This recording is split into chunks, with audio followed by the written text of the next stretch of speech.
Good morning, early game crew.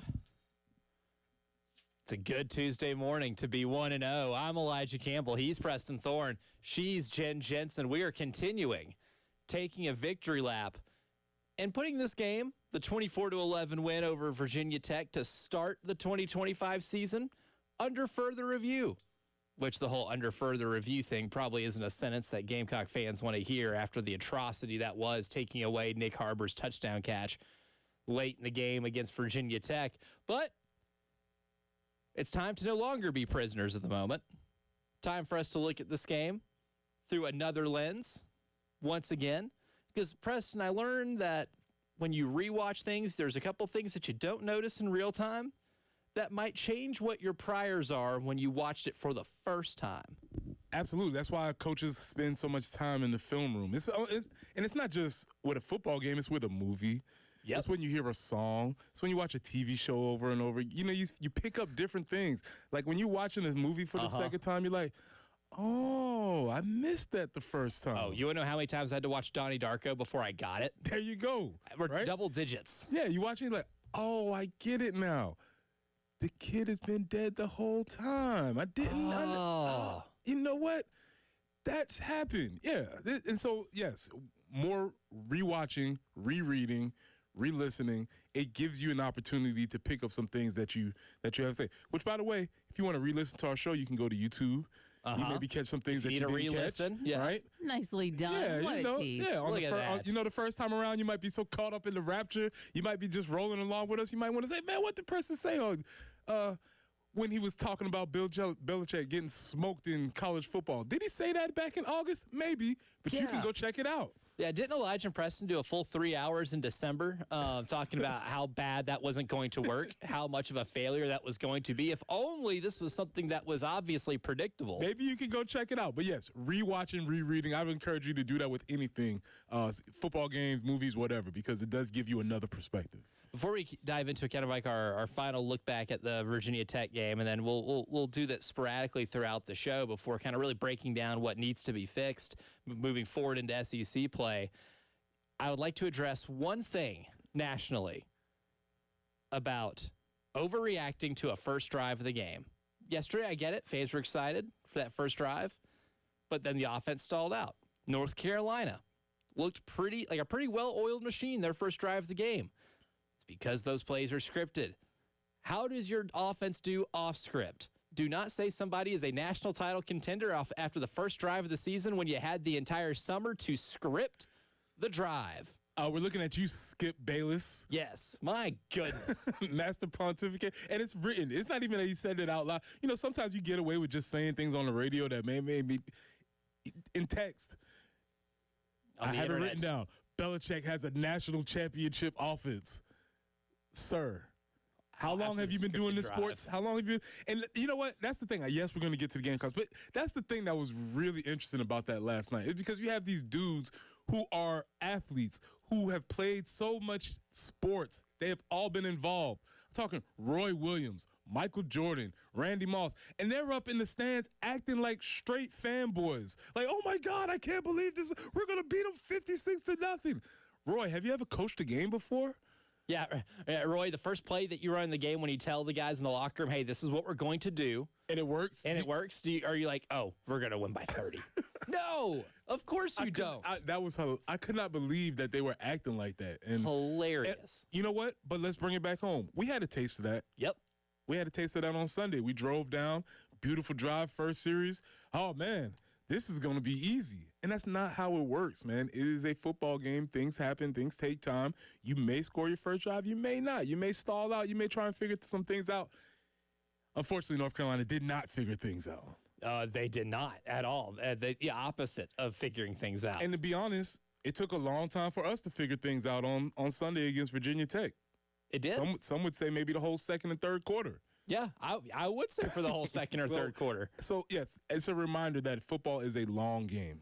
Yeah, it's a long game, and then ultimately at the end of the game is when you look at the drives and you kind of reflect on everything else afterwards. That's one thing that I noticed maybe after the game when rewatching it again, thinking about the offense. There are still some issues that need to be fixed, and I think a lot of that has to do with just how you sustain drives. I think that it's kind of on everybody, too. I mean, you still had to punt a lot, right? You were still pretty bad on the first and second down sometimes to make a 3rd and long. There's some 3rd and long way too much yesterday.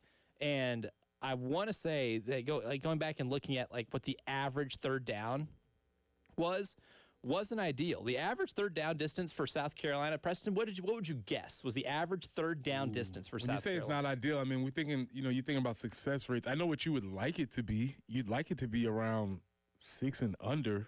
Yeah, if it's 6 and under, you're cooking, because then you're creating 3rd manageables. And what was what was it? 9.3. Meaning, on average, your 1st and 2nd down plays combined got you a yard. And I think that was a lot of people's frustration as they were watching the game. And that's why, though some of the numbers may bear out a little bit differently, your eyes probably told you, and you felt frustrated because it didn't feel like we were having much success early in drives, early on the runs, early on inside zone type of plays. And so that didn't feel good, and those numbers back that up. One thing that I noticed too, and I didn't get to debut this take on air yesterday, but I noticed it because I mean once I got back home on Monday, it was Monday morning.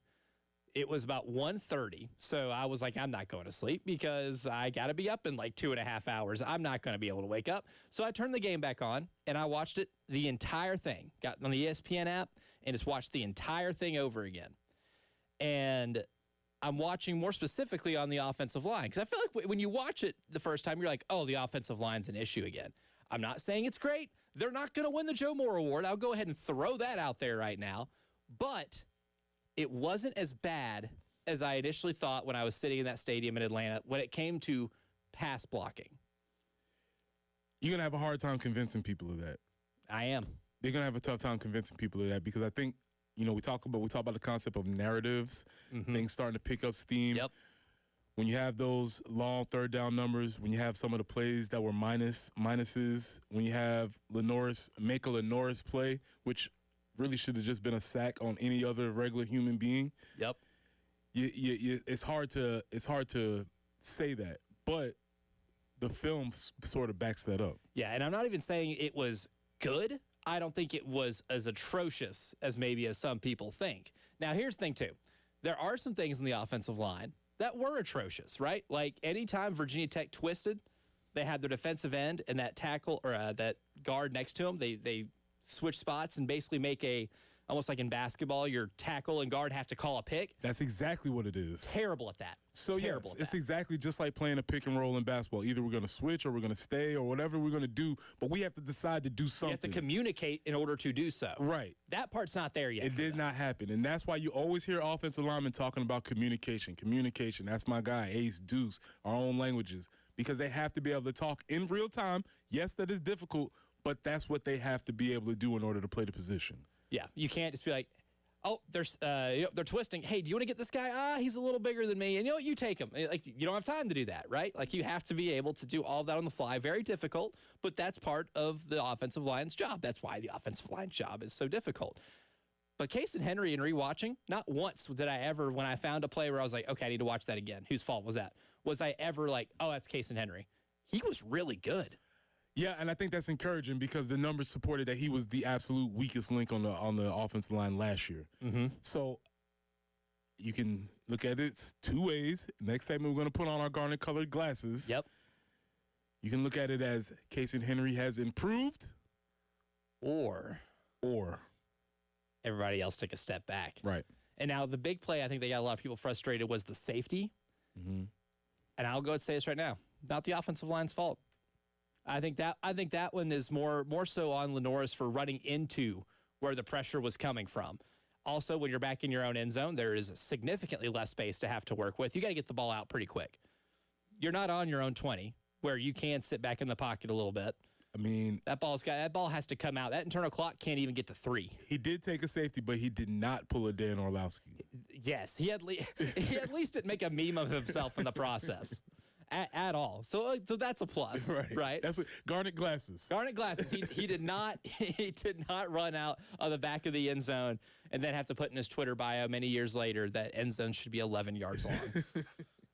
Which he still would have ran out. Which he still would have ran out. Yeah, I love how he put that, as if he wasn't out by 2 yards, right? That he was only insinuating he's only out by a single yard. I think it's pretty funny. But there are a lot of things that you notice back in rewatching the game too. And another thing that did kind of confirm what I thought was the defense is just everywhere. That South Carolina, when they talked about having a middle linebacking group or a linebacking group that was freakishly athletic, I don't think it was just them blowing smoke. I think they actually have legit SEC speed with that linebacking room, and they are all over the place. Yeah, they were flying. They flashed in real time. They flashed on the rewatch. Some of those plays, you see them going sideline to sideline, making plays, being physical at the point of contact. All the things you love to hear about linebackers, they were happening very frequently for them on Sunday. And then just to give another player like their props too, upon rewatch, Kyron Drones is just a hard quarterback to sack. That the guy escapes pressure really well, and he was probably under pressure every other snap during that game. Mm-hmm. And South Carolina only had 2 sacks. We'll get to this later too, a little more in depth, but he was pressured 17 times. Putting our forward facing on body type, body frame, style of play towards Pavia, Mateer category. Kyron Drones is very much so in that Pavia Mateer archetype of quarterback, of just being incredibly elusive. And really, he's a solid thrower on the run, but South Carolina made him have to be a great one on the run, and he just wasn't. That's one of the reasons why you're able to come out with a win. That's a reason why Virginia Tech was only able to get 9 points on offense throughout the entire game, and 3 of those came from a 56-yard field goal from your kicker. So, I mean, really, defensively, it was better than I thought initially. I thought it was pretty good in real time watching the game, but going back and watching it after, it was even better than I thought. Yeah. So on Mondays, we come in, we do our reaction. Tuesdays, now we're getting critical of the game that actually happened. We can get into the breakdown of what's that happened before we move on. So I'm looking forward to having this conversation today. And then we're bringing back Old Man versus Analytics at 6:30 today, where the PFF report is out. And it's not just the grades, because we'll get into the grades specifically at another time. But there are a lot of little details that might not be something noticeable to you during the game, but you look at it afterwards and you're like, oh, that could be an issue, or maybe that is a positive trend moving forward. We'll get into that later. But coming up next, it's time to put our Garnet glasses on. What about this game made us optimistic for the future? Yes, week ones can be a little bit of a mixed bag. Some of the things that you struggle with in week one, you don't struggle with the rest of the season. I think the Old Dominion game last year proves to be the perfect example that what you were in week one is not what you're going to be in the 12th game of the season. But what is something that we think is sustainable, and what was just a victim of week one-iness? We'll get to that next here on the early game.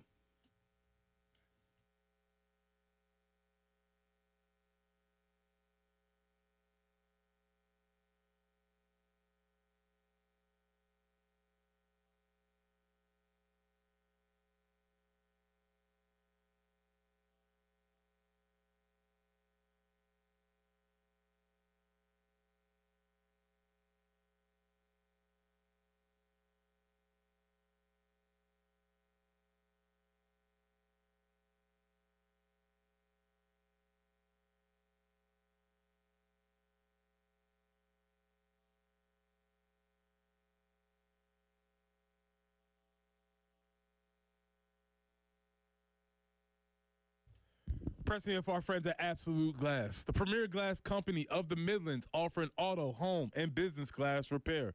So if your glass is damaged, shattered, cracked, or broken, they can handle the job. Cracked windshield? No problem. They'll come out to your location and replace it for you, usually for free, and they work directly with your insurance to take away the headache. That's right. They'll come out to wherever you are. School, home, work, it does not matter. Absolute Glass will take care of the job for you. Now, if you're at home, you're looking to increase the value of your home, you can do that with new windows or mirrors, and Absolute Glass will take care of that for you too. Windows, mirrors, shower enclosures. I say it all the time. If you can see through it, Ray and Marianne at Absolute Glass can do it. So check them out online at AbsoluteGlassInc.com. That's online at AbsoluteGlassInc.com.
Starting off your Tuesday nicely, no accidents to report. Not really seeing any significant slowdowns either.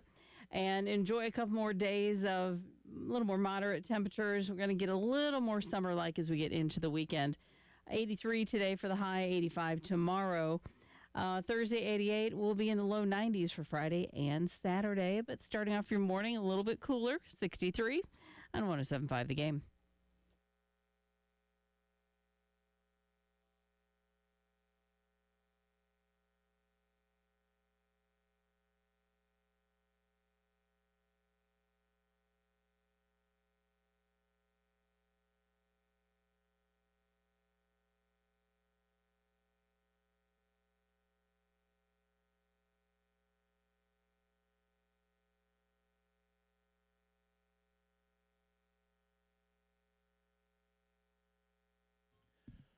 Let's get optimistic.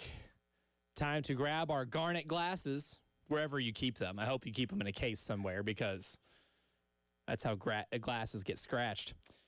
Put them on.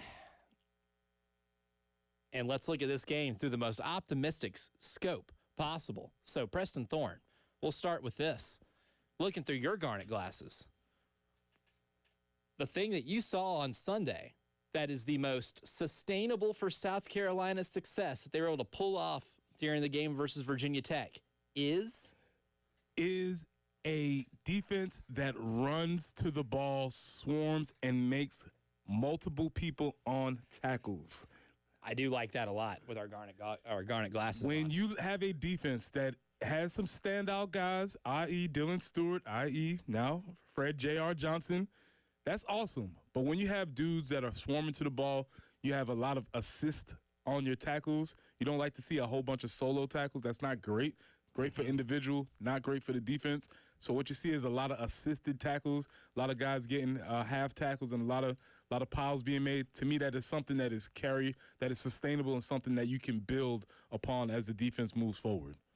I'm just, by counting right now, I count at least 12 different players with assisted tackles.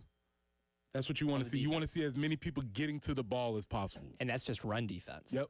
I mean, the run defense was really, really good. And if we're going to judge this team every week by your ability to run the ball and stop the run, that ultimately is, do you have an edge in the running game over your opponent? You can have a bad day on the ground and still win that battle, because if your run defense is that good, your margin for error on offense widens up a little bit. If you're just going to use that formula to determine if you're going to win ball games or not, that's one of the reasons why last year's defense was so good. You couldn't run on them. And I think that's something that we learned in this game, is it's still going to be really hard to run the ball on South Carolina, just because of what you just mentioned. The linebacking speed, I don't think it fell off at all. And if that doesn't fall off at all, you're talking about a defense that can be top 20 in the country yet again, which only is a testament to how they're developing some of these guys and their ability to identify transfer portal talent. Which is another part that may be very sustainable. We're starting to see them being able to identify undervalued assets in the portal, and for whatever reasons, they're able to find them, shine them up, make them new, and when they get here, they perform. They've been, so far, but we can just go back to Demetrius Knight last year, even Debo, who was more of a developmental guy over time, but he came from the University of Delaware, not known as the hotbed of linebacker play. Right? So they've been able to find these guys that are developmental prospects and really unleash them on this defense. And we talk about Garnet glasses and looking through things through a really good scope. Brandon Cisse, already there. That guy in coverage is awesome. And it's not just because he's got, Darrelle Revis. Let's use Darrelle Revis as the extreme example of being maybe one of the greatest corners anybody's ever seen. Well, it's because he was so athletic, so quick, so twitchy that you're not breaking him off the top of a route. And he can follow you around everywhere. Brandon Cisse is a little different in terms of what I liked about him was once the ball's in the hands of the receiver, you truly have to control that thing because he is going to find a way to poke it out. And there were a couple of plays he made where a receiver seemingly has the catch, but he finds a way to get an arm or a hand in there and be able to wiggle that thing loose and pop it out. Yeah, playing to the pass. echo of the whistle. Playing till the play is not over until it's over. And he's kept playing, keeps figuring out a way to keep fighting, keep struggling. That is something that carries on. Also, shout out to, I'd say, high school football in South Carolina. Because Brandon Cisse is a home state kid. He got away. I don't know the whole story on that or how that situation turned out. But with the transfer portal, you always keep those doors open. You always keep those relationships warm. And if things don't work out wherever they go, being a home center, and obviously I'm sure he's very excited to be playing at home, be playing for his home state. That is something that we can continue to see. You might not get him on the first time around, but things could change very quickly, and you could have some guys coming back here. Brandon Cisse, Jatias Gear is the same similar situation. So this is something that you might want to look out for. Jatias was awesome on Sunday, too. He was really, really good. Another thing that if you're a Gamecock fan to be really optimistic about, field position. Now, in terms of the punt game, I will admit the first 2 punts from Mason Love, it looked like they were shanked off of his foot. Being in the stadium where you can see the kind of the trajectory of the ball a little bit, it did look like it went off his foot a little funny, and he got some fortuitous bounces. Nice word. But after that, the punt coverage, everything else, the last few, he boomed. He absolutely got a boot into, and not just the punting, the punt coverage, because Nick Harbor, maybe his most impressive play wasn't the bomb, the 64-yard touchdown reception. It was him absolutely outrunning everybody on Virginia Tech's punt team and getting to where he absolutely lays out a punt returner as soon as he catches that ball. I think that is very important for 2 distinct reasons. One, Nick Harbor being who he is, being who he's been touted as, with all the accolades, all of the stars, all of the aura that's been behind him, he does not have to cover punts. No. That guy and many other, Jeremiah Smith is not covering punts. No, Ryan Williams is not covering punts. Nope. No other wide receiver ones, I can maybe I'm speaking a little bit ahead of myself, but I don't think many wide receiver ones are covering punts with that fervor, that intensity. That speaks to his willingness to do whatever it takes to make the team win. 2, it also speaks to the culture that's around the team, understanding that special teams are important, and regardless of who you are, you will participate in special teams. Yes, that is not something that is something that is known everywhere. So that is that play was very important for those 2 very distinct reasons. And in terms of things that are sustainable too, special teams along with that and the Vicari Swain return, the effort it took to be able to throw those blocks and do them legally and going out of your way to ensure that they are legal blocks to where nothing's being called back, I think is very sustainable because it is a sign of coaching. That is what it is taught. If you do not do that, you will not be out on the field for those plays. And I think that is like that's something I saw yesterday. Like the whole box out thing, the more I think about it, the more amused I am by it. Of players, instead of if it's close 50-50 to where you're at the backside of the person you're blocking, or if you're not going to make it, just throwing a button to them and just disrupting them enough to where they can't get the angle that they were pursuing to get the punt returner or kick returner is gold. Like I think that's just an innovative way to be able to avoid any type of penalty on punt returns, and it's sustainable. And 2 specific players, David Boosie and Jerron Willis, who are reserve players right now, taking their special teams roles very seriously. That is a sign of culture. Again, why special teams is important, and because you never know when those plays might be the difference, as it was in the game on Sunday. So that's to me, that's a Garnet glasses. To me, that's something that is very optimistic looking forward when you see players participating, paying so much attention to special teams. And then on offense, too, I think the Garnet glasses thing that we can really look at the most is Lenora Sellers doing Lenora Sellers stuff. We had a full offseason where he was one of the biggest talks of college football, where he is the focus of many NFL draft experts' eyes. And in the first game, while there were some bumps and bruises, he still did stuff that we saw at the end of last year where it's like, see, we knew he'd do this again, and that's breaking tackles, that's getting out of pockets, and that's being really accurate on the deep ball. That's what you saw more than one deep ball. Yeah. And again, for that play, the touchdown to Nick Harbor, the one that counted, the second one, for it to look as easy as it did, a lot of very difficult things had to happen, and they executed them well. And things that we cannot take for granted about Lenore Sellers hitting the deep ball, about Nick Harbor catching the deep ball. Yep. Those are two things last year that was 50-50 propositions. We'll see. Yeah, I think we feel pretty comfortable with that moving forward. Now we feel pretty good with our Garnet glasses on looking forward. Now it's time to look at some of the numbers because we're bringing back Old Man versus Analytics. Not necessarily just grades from PFF, but some of the more minute details of the game that might tell us something about this team moving forward. We'll get Preston's take on that next here on the early game.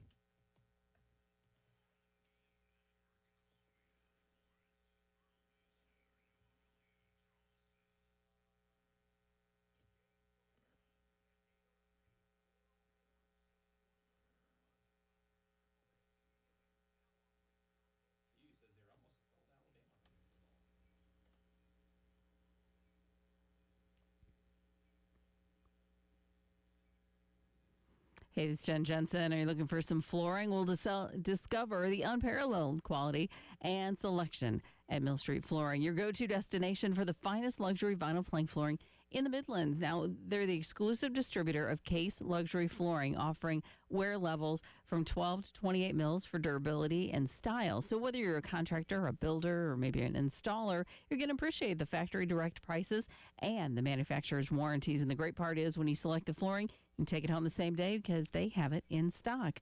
They have samples available of LVP in a wide array of patterns and colors. You can find the perfect flooring instantly. Choose from standard planks or the wider planks to fit any space and, of course, fit any budget. No order is too big or too small. Visit millstreetflooring.com or call 803-424-8547 and arrange an appointment at their Lugoff or West Columbia locations. At Mill Street Flooring, they always say there's never a good reason to spend more than you have to.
One accident to make you aware of this morning. That's I-77 northbound at 2 Notch Road. And the forecast looking pretty nice again for today and next couple days. 83 today, 85 tomorrow, 88 on Wednesday. But we'll feel a little more summer-like as the week goes on, a little more humidity coming into the forecast. Friday's high 92, Saturday 93. So we'll enjoy the 63 we have currently on 107.5 The Game.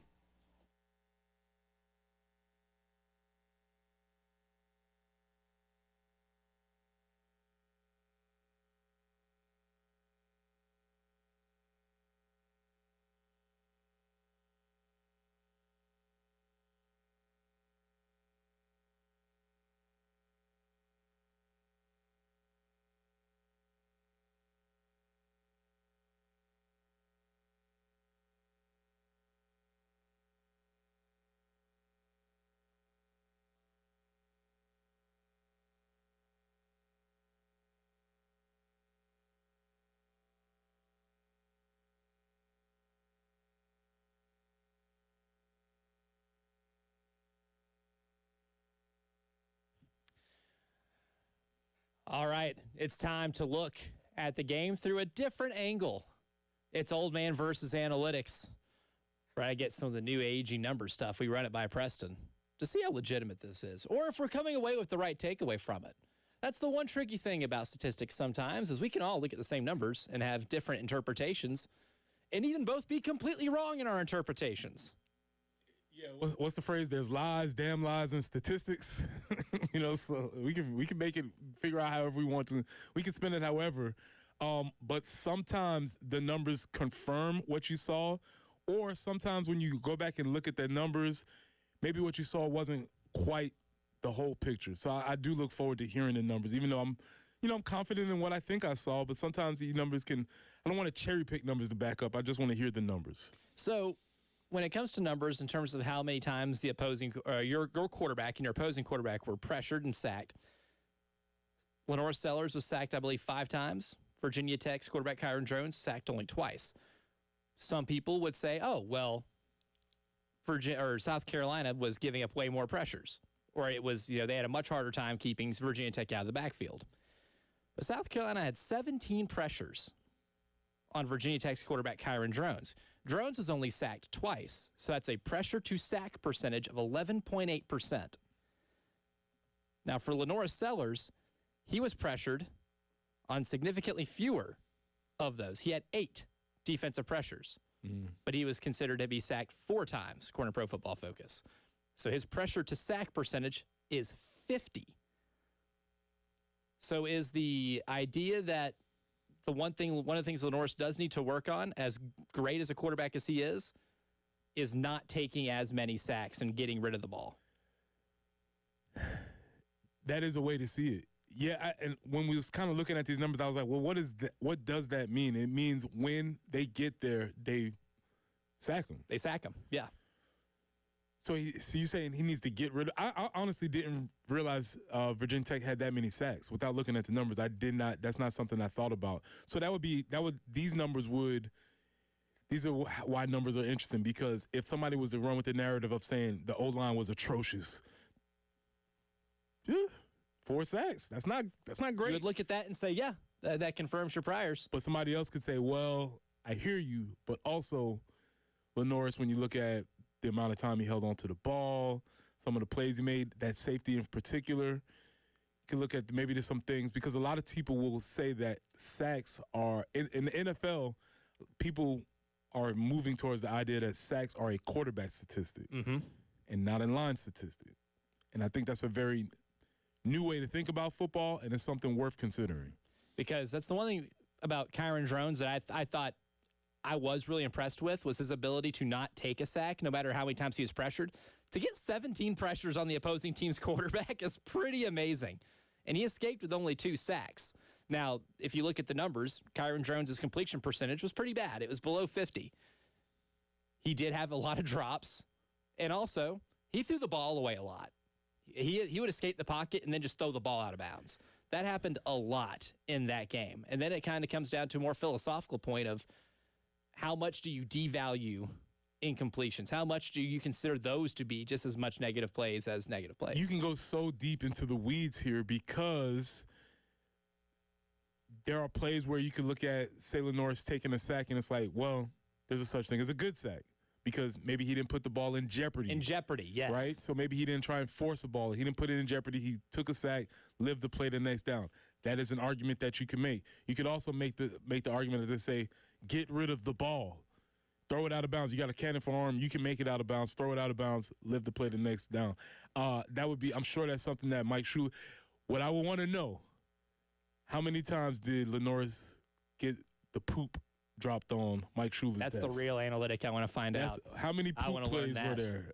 That's the question we need to know because it gets so technical, and I'm not an expert on quarterback play that sometimes it's really like splitting hairs on who's to blame for the thing going wrong. You know, a lot of that is on the responsibility the players have in the play, which is something that we're not ever going to be privy to, right? Because that's part of the offensive game plan. Mike Shula is an interesting part of this too because this is his first game that's not a bowl game in terms of calling the plays. Really quickly, before you get to that, not analytics, more old man, just general feeling. How did you feel about the offensive game plan? C+. Mid, yeah. Okay. I wasn't overly excited, and I think some of these numbers kind of confirm my priors a little bit because here's one of the things: 47% of Lenore Sellers' passes were 0 to 9 yards from the line of scrimmage. That's compared to what that number was last year, pretty high. And I think about 10.5% of the passes were behind the line of scrimmage. Only 31% were 10 to 19. He only had one pass that was considered a deep ball, which is over 20 yards in the air. So a short pass, 0 to 9 yards from the line of scrimmage, almost half of his passes. So this is something that would make me, maybe take my Garnet goggles off a little bit and wonder why was that the case? Because we had heard so much about the wide receivers making progress, and we, quite honestly, we did not see many of them get a lot of snaps. They ran a lot of 12 personnel, 13 personnel, but as far as snap count for wide receivers, it just wasn't there, and that was counter to what we had heard coming out of camp. Yeah, especially after that first drive. Like, the first scripted drive was incredible. I mean, you're hitting quick passes. Like, I don't mind, like, quick slants or tight end leaks because you got guys that can make the ball or make plays with the ball in their hand. I think once you moved away from that first drive, you didn't see a lot of that again until later on in the game. It wasn't too late because you won the game, but I'd like to see a lot more of that kind of sprinkled in throughout. Lenore's threw the ball 19 times. I'd love to see that number be 25, 30. They don't have to be bombs, right? You don't have to just sit back there and just chuck it and run 4 verts like you do on the college football video game and chuck it down the field. But sometimes a well-run screenplay or a tight end leak is like a well-designed running play. So with 2 games of Mike Shula as OC behind him, do you think you have a feel for his offense, or do you need some more data? I think I need more data. I think my eyes need more reps seeing what he does in certain games too, right? Especially once we know what the running game is going to be a little bit more. It's still a little bit of a mystery. I think we have an idea of what they might have, but if your run blocking isn't ideal, then it could be tough, right? We'll go to another one here before we get to the phones right here. I'll go ahead and throw this one out here too, because this kind of goes with our theme of the defense. Brandon Cisse, maybe confirm some of our priors here, was targeted against a team high 5 times in that South Carolina secondary, but only 2 of those passes were complete. After Sunday, we're going to see teams throw away from Brandon Cisse as opposed to throwing towards him. That might be that. I think that's the case. Obviously, unfortunately, with Judge Collier's injury, also, they might be looking for a guy who's replacing him or a depth guy coming in. Brandon Cisse definitely showed himself as somebody who competes. I believe he's targeted 5 times, 2 completions. One of those was like not. One of them was a 20-yarder. Close to a circus catch, though, right? Yes. Oh, and it was a, like, tip your cat to the other player. They're on scholarship, too. Yeah, so he might be somebody where the offense start looking and trying to figure out how they can go away from him. I was very surprised to see he was the most targeted Gamecock in that game. We'll take a quick break. On the other side, we will get to Ray and the AAA Heating and Air phone lines, and we'll also add another notch to 50 ways to lose a football game. All of that and more is coming up on the other side as you're listening to a Tuesday edition of The Early Game.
Before we tell you one of the other 50 ways to lose a ball game, because last week it was Stanford aura farming. costing them a football game. What a sentence. It's a sentence I never thought I would say in my career, to be honest with you, in front of a microphone. We'll go out to the AAA Heating and Air phone lines because Ray is on the line with us right now. Ray, good morning. Welcome to the early game.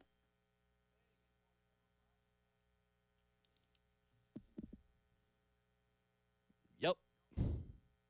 For sure. That's what today's for.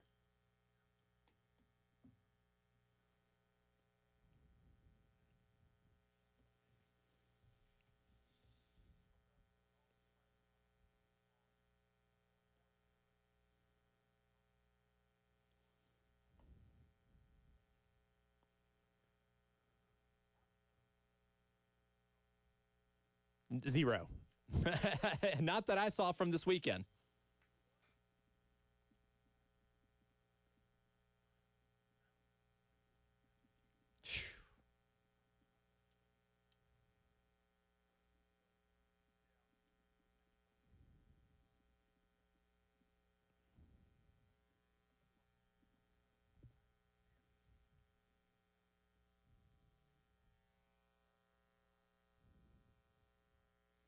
Mm-hmm.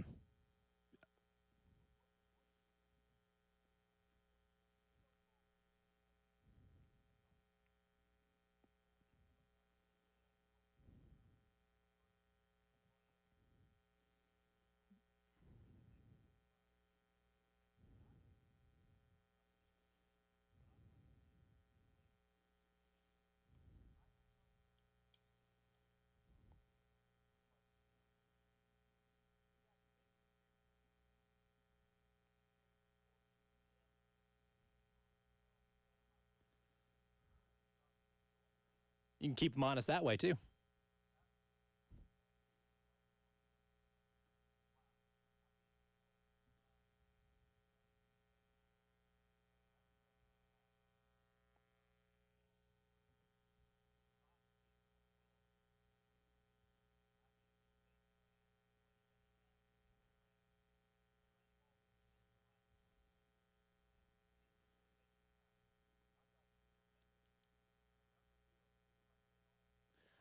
I've heard I've heard him go by Fred and JR. I think they're maybe interchangeable.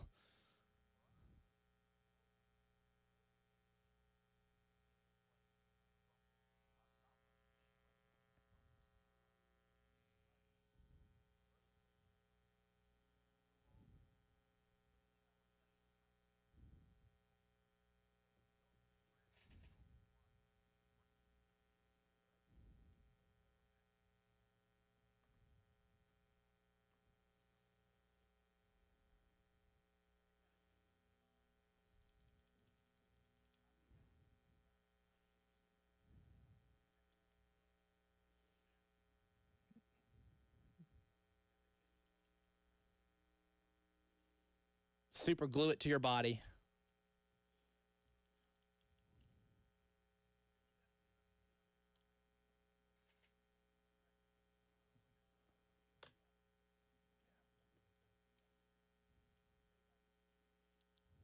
Yeah, appreciate it. Yeah, thank you for the call, Ray. And yeah, you're right on the catch thing is just growing to be more absurd as the days go by. And yeah, I mean, I think that's one thing we covered yesterday, that this is about as good a week one win as you could ask for, because while you won the game and you pulled away late, there's still a whole lot to get to in terms of rectifying certain issues. There's a lot more that you continue to have to teach. Best possible scenario, you get a win, and you also get a chance to teach with the idea that if you don't do these things correct, we may not win in the future. So best possible case scenario for a coach after a first game. Yeah, which I know the coaches over there at the facility like a lot too. We'll go ahead and get to David before we get out. David, we got about a minute for you. What you got for us?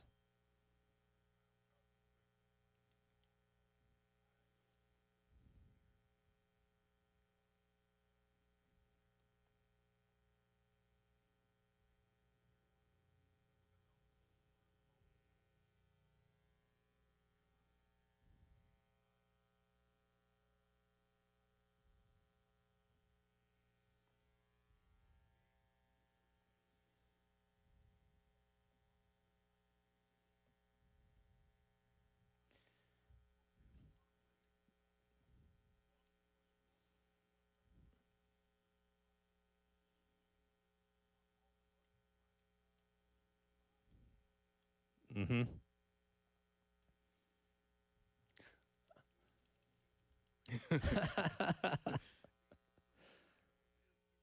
Yeah.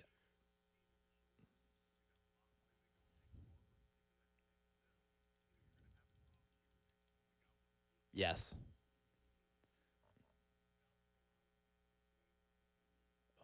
Oh.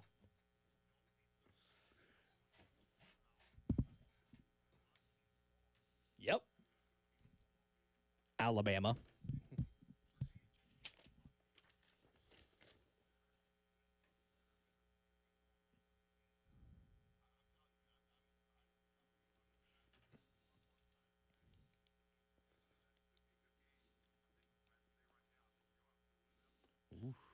Ooh.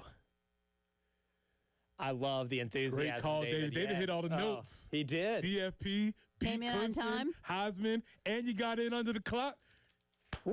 Wow, way to go. David's a winner right there. And I like the Superman point. Lenoris maybe not as good of hiding his identity as Clark Kent was. That might be an issue. And you know what? A week one win, the way they had it by multiple touchdowns against a Power 4 opponent at a neutral site, you'll take it. Coming up next, to start the next hour, we'll give you a new way to lose a football game. That's next.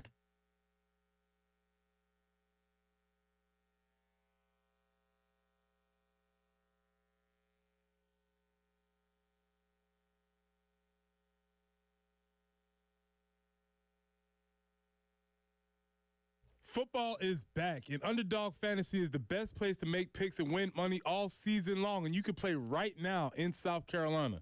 Playing Underdog is an easy way to play. Just pick whether your favorite players will go higher or lower on stats like touchdowns, receiving yards, interceptions, and more.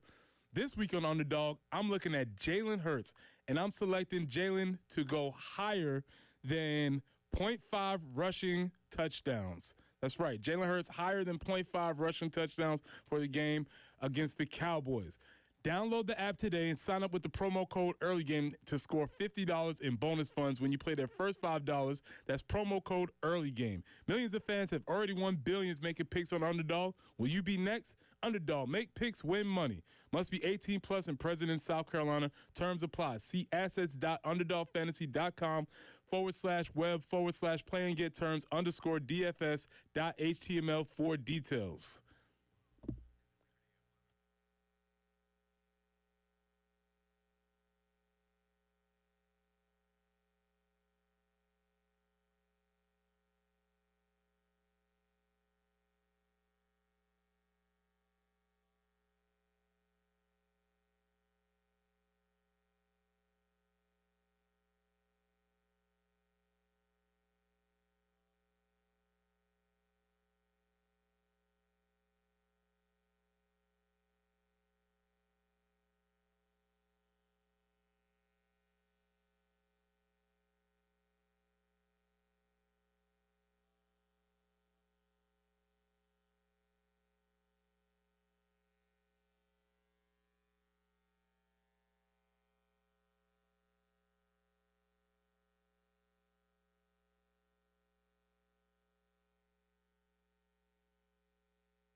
South Lake Drive near Highway 602.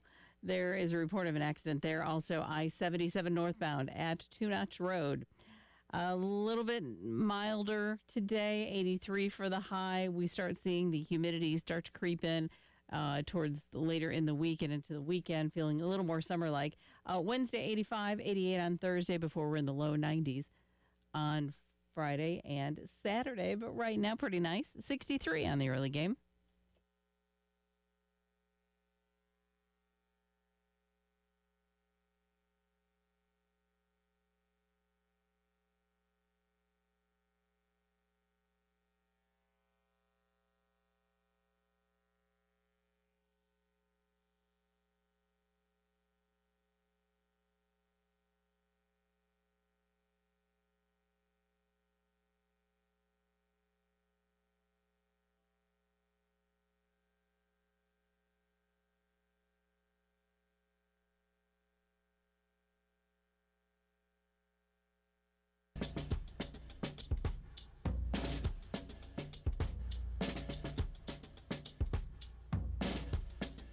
Hour number 2 of the early game starts right now.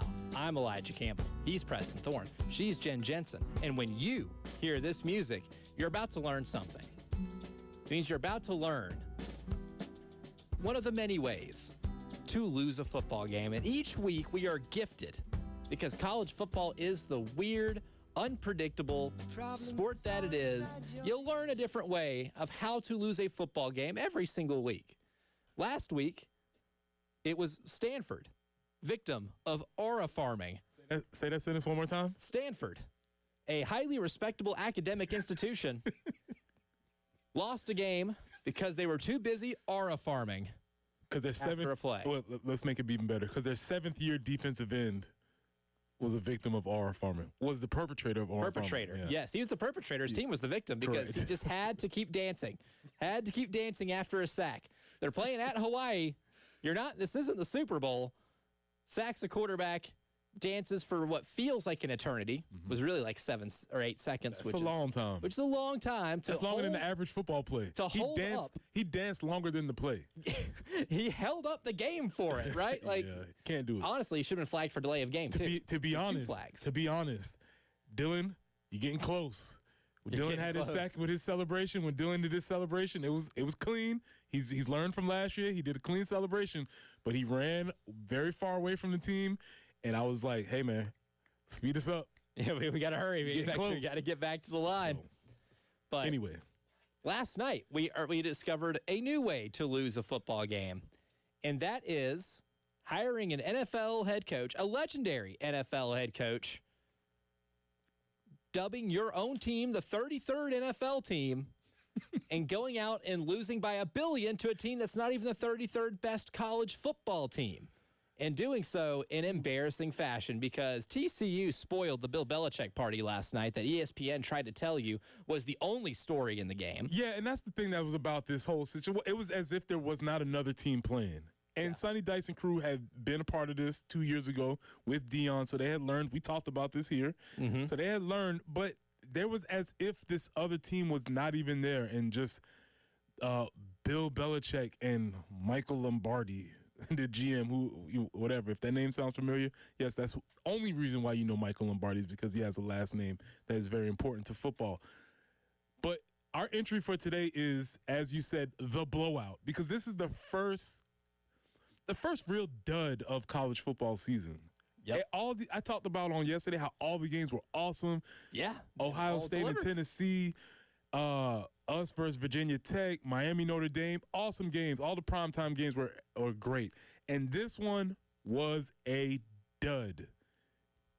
And you cannot even quantify, to put it with numbers, Elijah, as they said on the broadcast, and I will say, I stayed up a little bit later to hate watch this. I respect that. I just enjoyed it so much, because I was just like, man, we have to get this right. We cannot let this dude come in here and run college football, because college football is important, and we can't let him think that we haven't been doing work here.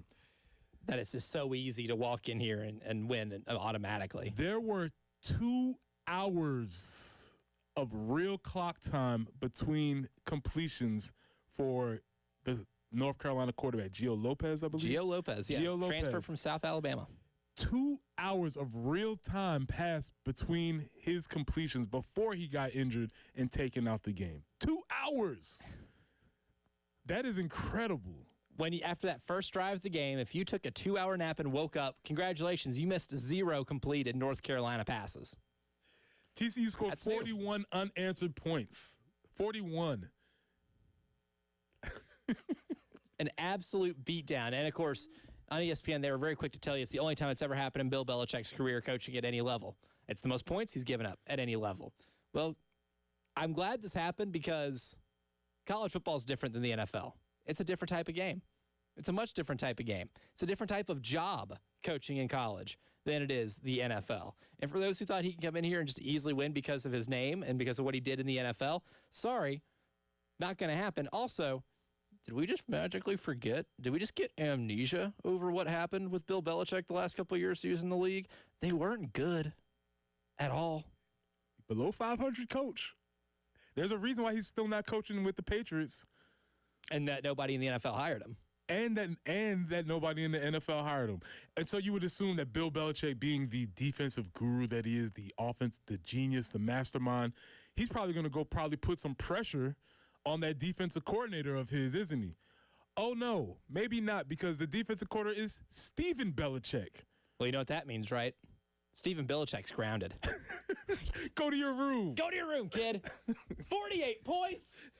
542 yards. You know, and it's funny, Tyler Head actually posted on Twitter or X, did Jordan Hudson pick the players from the portal for Bill? And I'm thinking, I bet she's shopping in the portal for a whole different reason. Just saying. Yeah, and ESPN, again, tried to gaslight us like, come on, man. We're just when there was another famous couple on TV, you showed them the whole game with Cincinnati and Nebraska.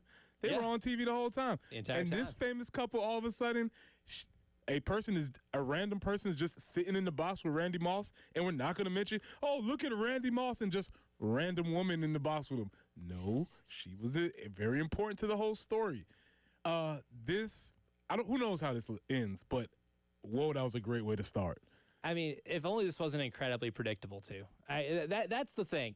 And it is the most college football way to lose games, too, is doing something that's totally predictable, doing what is the Arrested Development meme. It's like, well, people try this all the time, tricking themselves into thinking that this might work despite all evidence to the contrary.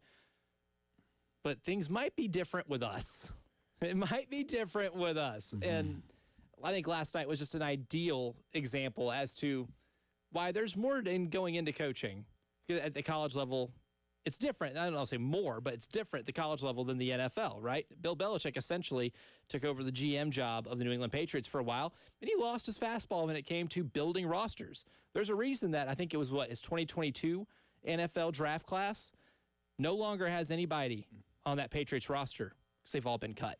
After Cole Strange got released, that was the last of the 2022 draft class for New England. I think that's a very important factor because one of the strengths of bringing him is that people talk about him being a talent evaluator, and he has not been very good at that part of his job for a significant period of time. Since before 2022. I mean, remember that last season in 2019. The reason Tom Brady left is because the team was so poorly constructed around him. They were not any good in 2019. And he has been trying to grab hold of power. He wants to be singular in his power. So what does he do? He hires Michael Lombardi, who has no significant career achievements except working with Bill Belichick. Mm-hmm. And these two were supposed to be the saviors of how they're going to evaluate. They're bringing new ways to evaluate talent. And anybody who was around the college game could have told you that, hey, the guys that they're picking, no disrespect to Gio Lopez and many of the other guys that they got out of the portal, but not a lot of people were clamoring for these players that they have. And so when you look at roster construction, they don't have it. And yes, the NFL is a roster game, but it's sort of bound by caps where everybody's within a certain talent margin. The disparity of talent in college football can be very wide and vast, and I think you might have saw that last night. I think one of the perfect examples is, too, and one of the reasons why we chose this, too, as a way to lose a football game is because you have other warning signs, other pieces of evidence that you just conveniently ignore.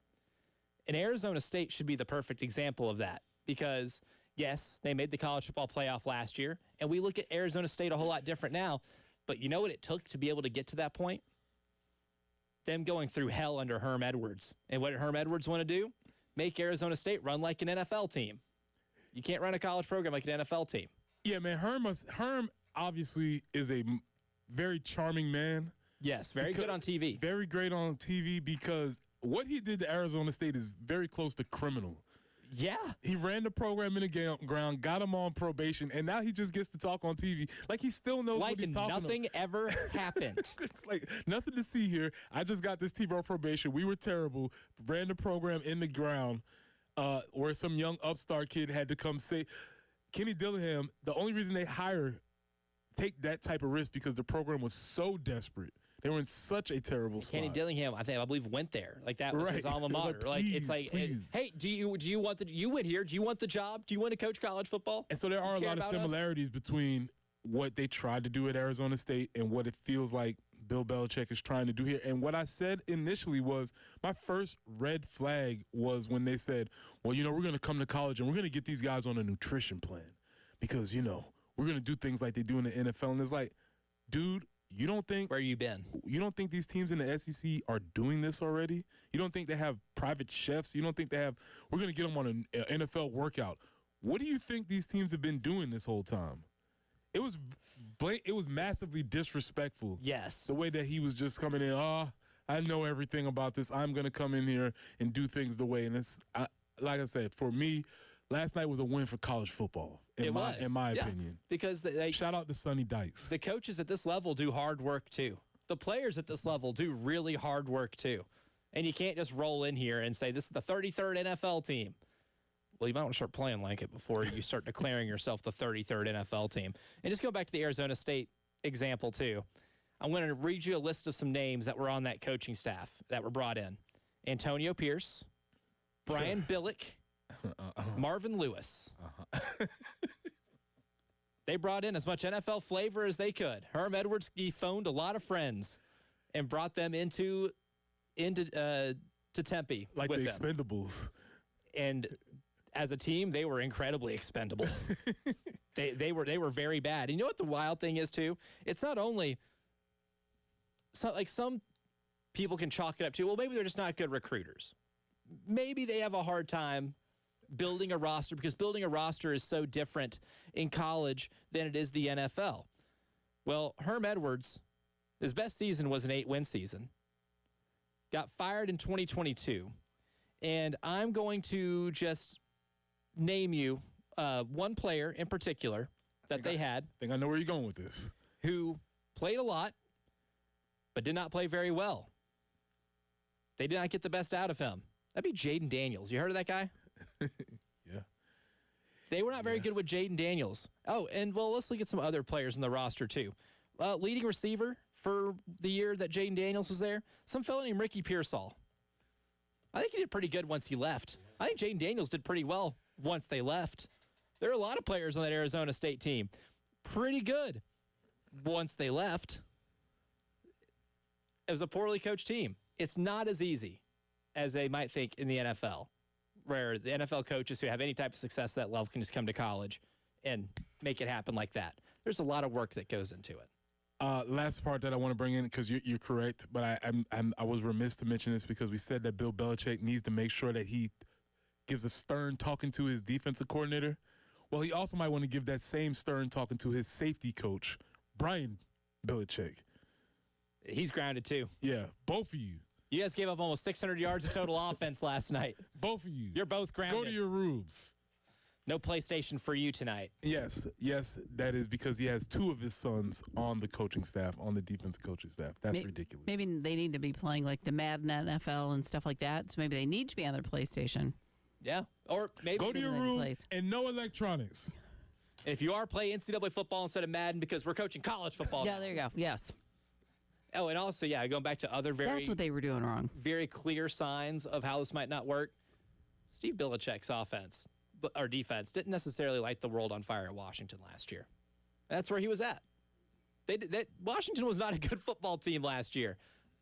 This was pretty predictable. We'll go take a quick break. When we come back, we'll continue discussing other storylines, get you caught up on everything this morning as the early game morning meeting is coming up after this.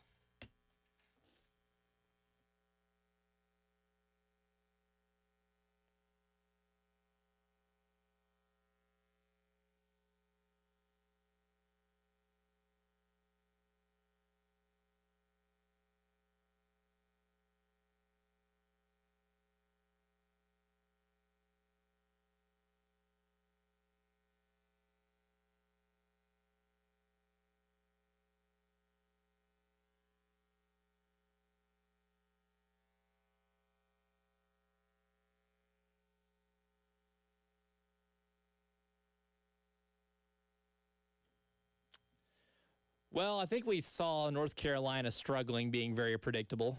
What else is predictable, and you can bank on it, is that Mid-State Roofing is going to be the proven leader in the roofing and waterproofing industry because they have been for 30 years. If they have been for 30 years, I can predict pretty well they will be moving forward. From high-rise to hospitals, manufacturing to industrial, Mid-State Roofing designs and installs those bonded systems with a protective guarantee, something that I know I'm looking for when it comes to the security of my home or my business, and that will keep it operating and running long into the future, 24 hours a day, 7 days a week. And to add to the theme here of protection, like the roof protects your home, you can protect the roof with a maintenance contract. So give them a call today, 803-356-1919. And if you call after hours, guess what? It's fine because they have an on-call technician to be able to help you with your needs. 803-356-1919 or online at midstateroofing.com. And if you have a leak, let Mid-State Roofing take a peek.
Has gotten a little busier on the highways this morning. Two Notch Road at I-77. Also, South Lake Drive near Highway 602, kind of at their Knoll Station Drive.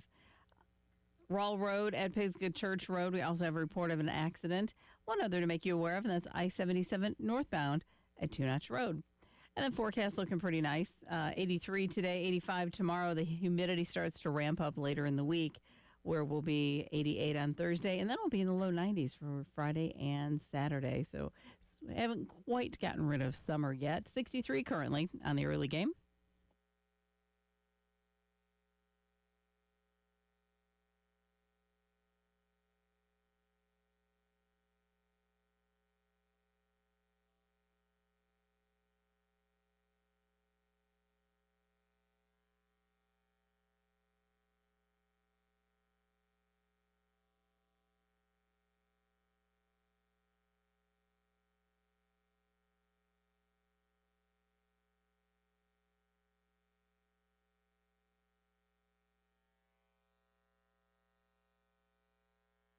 All right, it's time to get you caught up on anything you might have missed yesterday.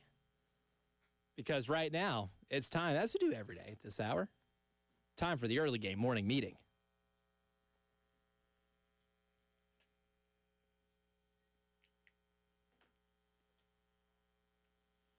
Especially when you're 1-0.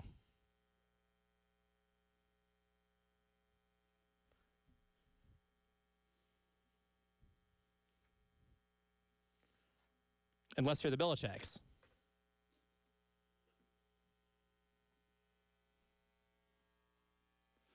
Oh, yeah, because we're still kind of taking a victory lap and riding that high from the South Carolina 24-11 win over Virginia Tech.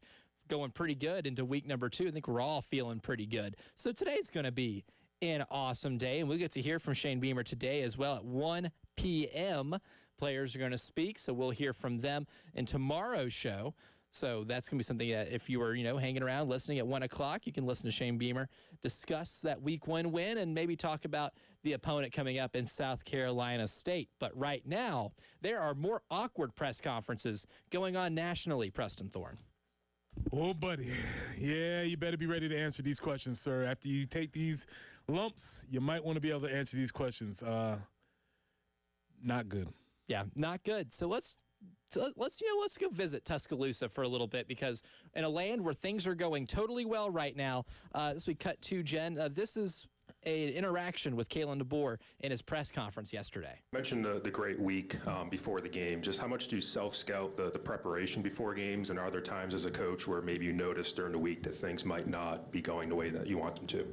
You said, what do you mean, great week? A great week. You said a great week of preparation. For this week, you're saying, or are you referring to last going week? Going up to Florida State before that game. I said that? You said that, yeah, before. Oh, yeah. Okay, all right. Yeah, I mean, I think our guys did. I mean, defensively, I felt like that we were pretty honed in. Gone back and actually looked at the practice film on some of the reps that we took that were pretty much identical to what we saw, and just trying to figure out, why were we one step, or what, why was our communication just a little bit slower? So it's just, again, these guys have already shown me yesterday how bad they want it and how they're going to respond. And so, I really feel like the tone in the locker room after the game, at least from my standpoint, and how I can address the team is completely different than it was a year ago.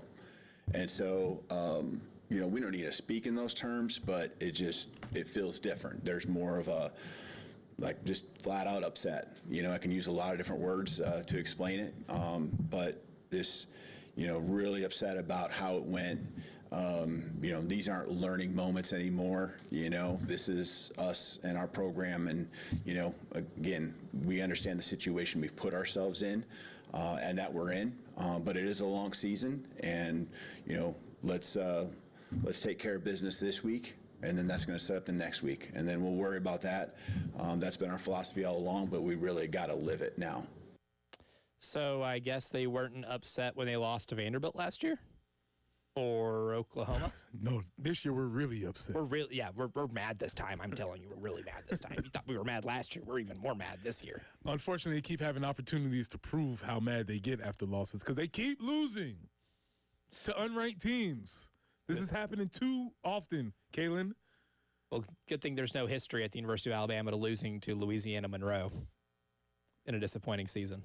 Facts. I mean, listen, man. He's I know they have coming up next. I know he knew a job he signed up for, but I'm not sure if he understood what this is expected of this after the GOAT leaves the building. And it's a tough job, and I commend Kalen for taking it, stepping up to the challenge. But right now, he is not living up to the expectations at all. No, absolutely not. You can't go to a team you're supposed to beat by 14 and lose by 14.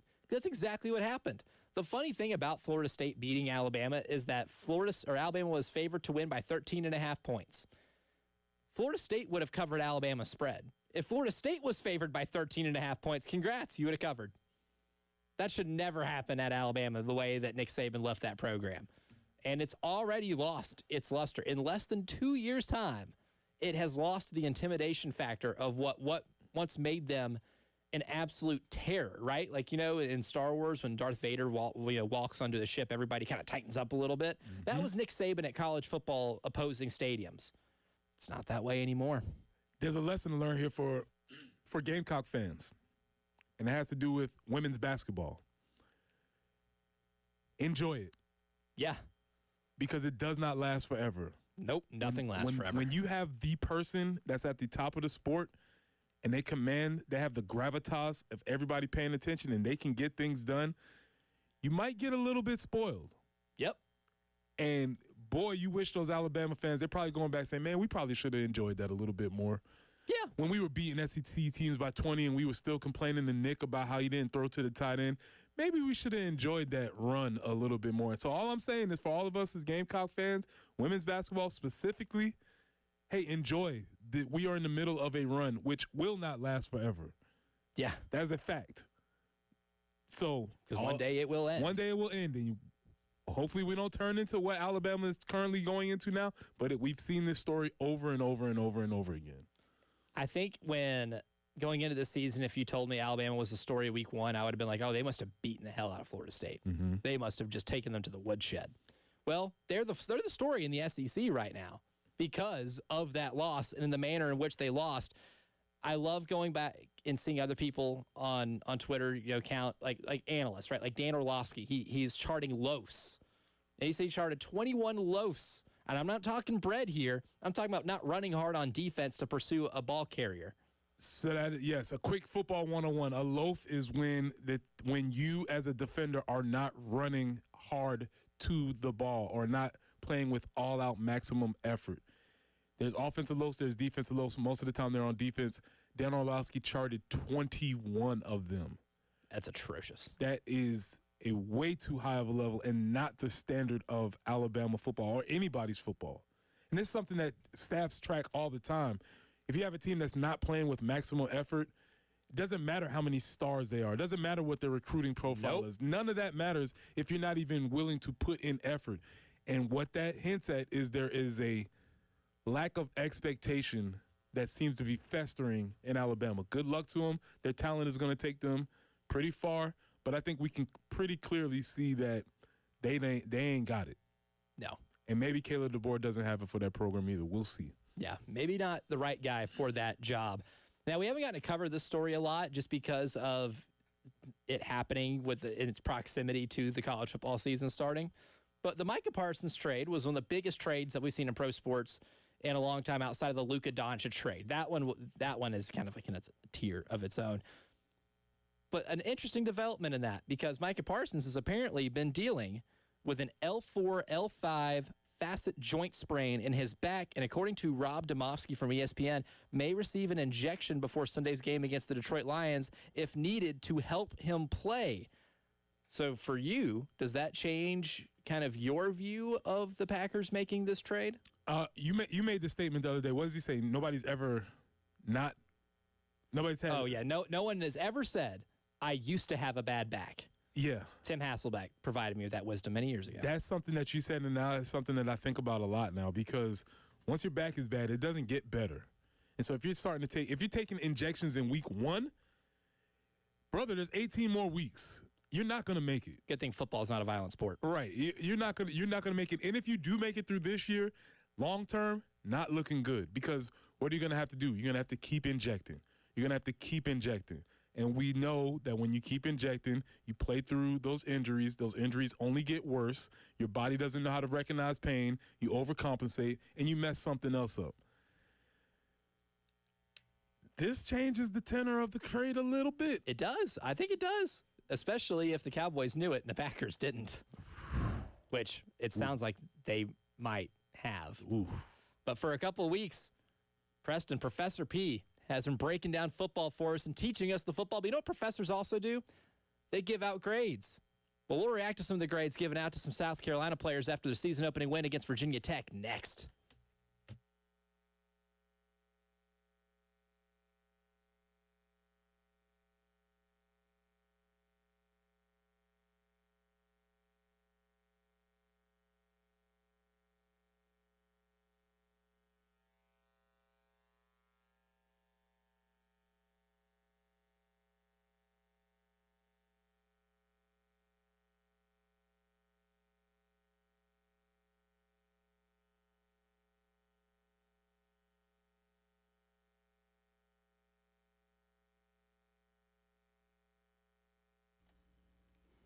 Hey, it's Jen for CHW Cabinetry in Lexington. And of course, told you about the demolition that we had to do in our kitchen when we had that flood. And it was not a fun time. Had to totally take it down to the studs and then figure out, okay, now what do we do? And going to CHW Cabinetry, they made it a whole bunch easier. They helped us figure out what we needed, some different accessories to put the plan together, the photorealistic rendering of the finished kitchen before it was even finished. Then we could take that and get everything else figured out and get the whole thing put back together. But we did. We had such a great experience in all of that, even though it was a trying time. When it came to updating a couple of bathrooms, needed some cabinetry, there was only one place to go. And of course, it was CHW Cabinetry in Lexington. They can help you out with just simple cabinetry, maybe updating a pantry, updating things in a closet, maybe even creating a home office workspace. Go to chwcabinetry.com. Call them at 803-520-6837. Tell them Jen sent you. CHW Cabinetry, passion from inspiration to installation.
Continuing to work on an accident, Rawl Road at Pisgah Church Road. South Lake Drive near Platte Springs Road, an accident there at Knoll Station Drive. And Two Notch Road at I-77, the other accident in progress. 83 is going to be our high today, 85 tomorrow, 88 on Thursday as the humidity continues to ramp up. By this weekend, Friday and Saturday, we will be in the low 90s, a little increased humidity, as I mentioned. Right now, though, 62 on the early game.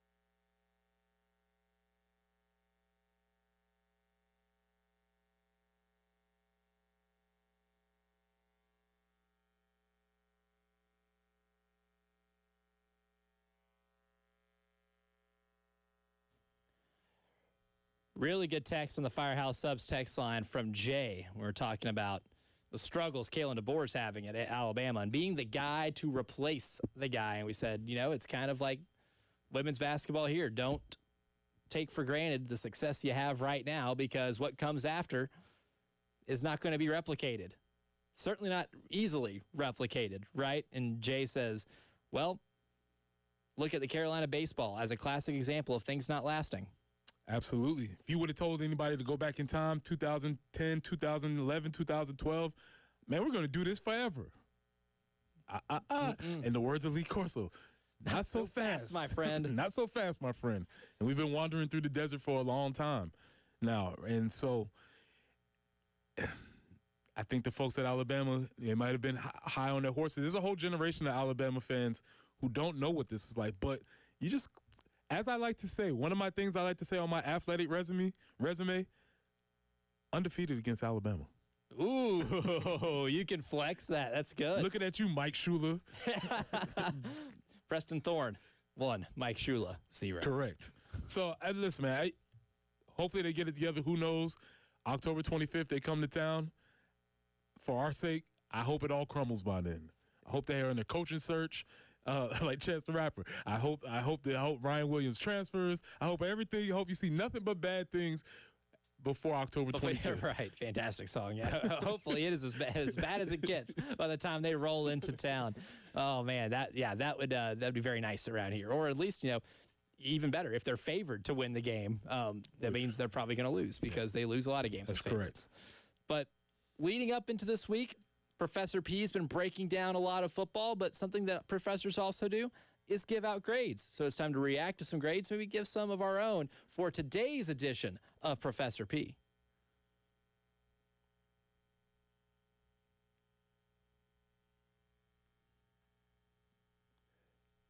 Our technical we would we'll do give a grade that, on that if a mouse, mouse is trying to crawl around. Delay of game on the mouse, 5-yard penalty. Mouse, you might have to get on the line later. Bro, yeah. Wildcats football. Not for the mouse. Football. Bad mouse. Football. Hey, listen, man. Grades are part of football. Every week you go into watch your film, you get graded. It's usually a plus or minus. That's how the old school way. But now we have PFF, and they grade every single play, every single snap around the country. And what we're going to do is we're going to use these grades as a way to just say, hey, this is what PFF decided was the thing. So when you hear these numbers, first off, I want you to understand what the grading scale is, because it's important to know what the scale is.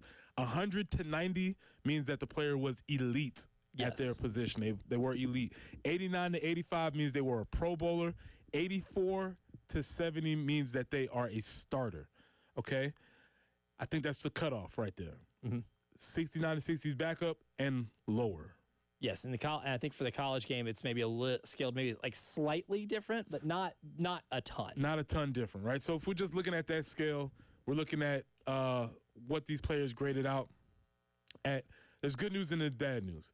The good news is some of the grades are not as high as you think. That's the good news. Yeah. Why is that good news? Because if the players are not grading out as high as you think and they're still be able to win games by multiple touchdowns, dominate on defense, it's a good sign. That means they're still room for improvement. So let's start on defense. Let's start with everybody, the highest grades at each position.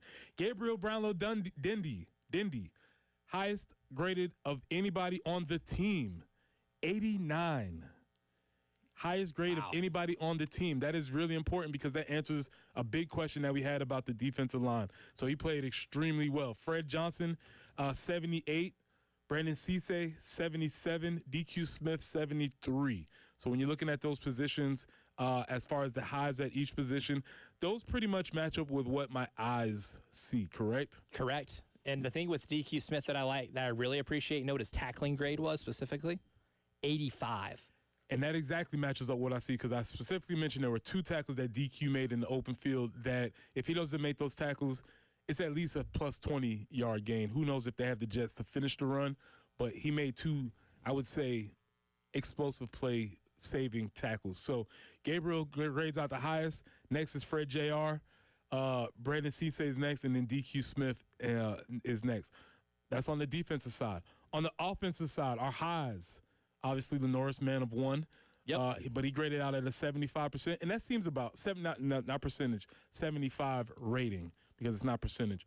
75 rating, which feels fair. It does. That feels about right. Because he didn't play a perfect game, and I think there are a couple of plays, especially in that second, third quarter when the offense stalled out a little bit, that you'd like to see him hit on a couple of those passes, right? I mean, there were a couple of overthrows. There were some accuracy. I don't want to say like there were issues because he still threw for over 200 yards and he missed a couple. But he missed a couple. Yeah, he missed a couple that you know he wants back. Yeah. It wasn't the perfect game. There's still room for improvement.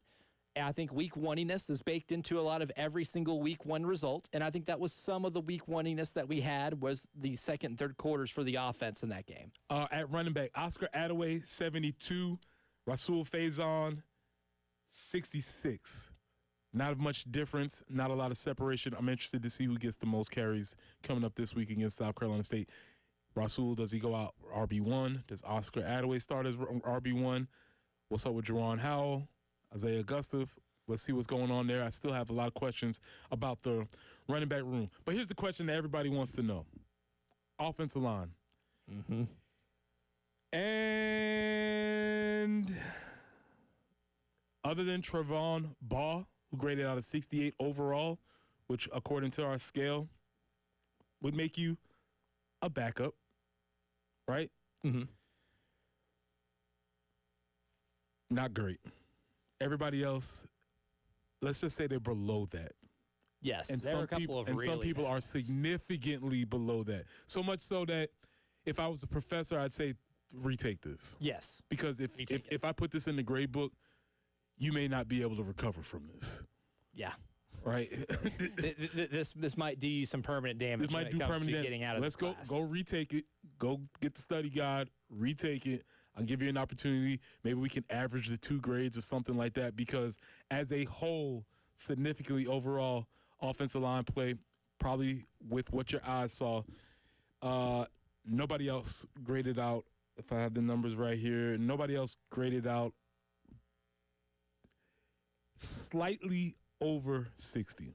Now, when it comes, and a lot of that is the run blocking. The run blocking was not acceptable enough in that game. I think the one thing that the offensive line, some of the offensive linemen, when I say some, made strides in pass blocking.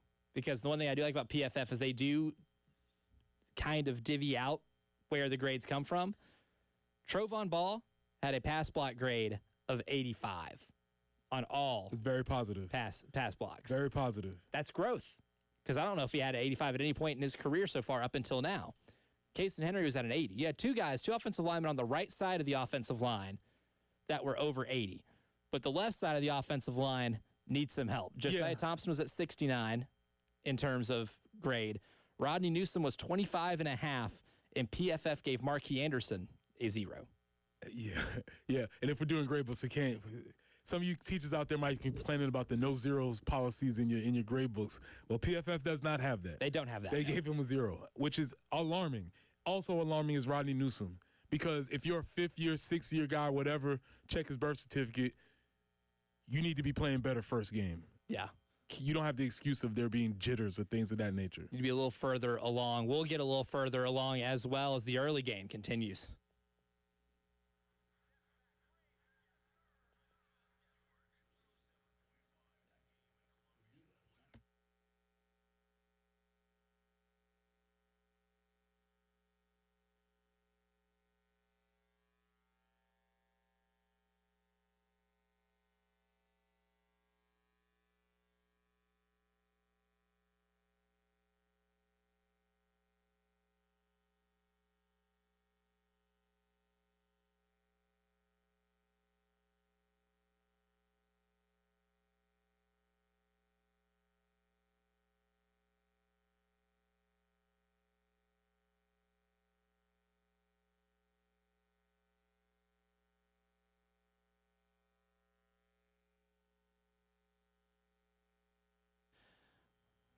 Well, one thing that you can rely on, certainly on a day-to-day basis, that if tax issues are weighing you down, that John Ecton and his team at the Ecton Law Firm can give you what you need to give you peace of mind, which if tax issues are an issue for you, then peace of mind is what you're looking for. You need some relief. You need some alleviation of that stress. And the Ecton Law Firm for years has been the best at taking care of that for you, and they provide a free consultation. You get that free consultation by calling 803-771-9800 because their local team has been resolving income or business tax issues for good. Doesn't just have to be income tax issues, business tax issues, something they also excel in. And they have proven local solutions that have helped thousands of families and businesses just like yours escape that IRS maze. Again, the number 803-771-9800 or go to ectonlawfirm.com. That's ectonlawfirm.com.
It's Tuesday, so you know what that means.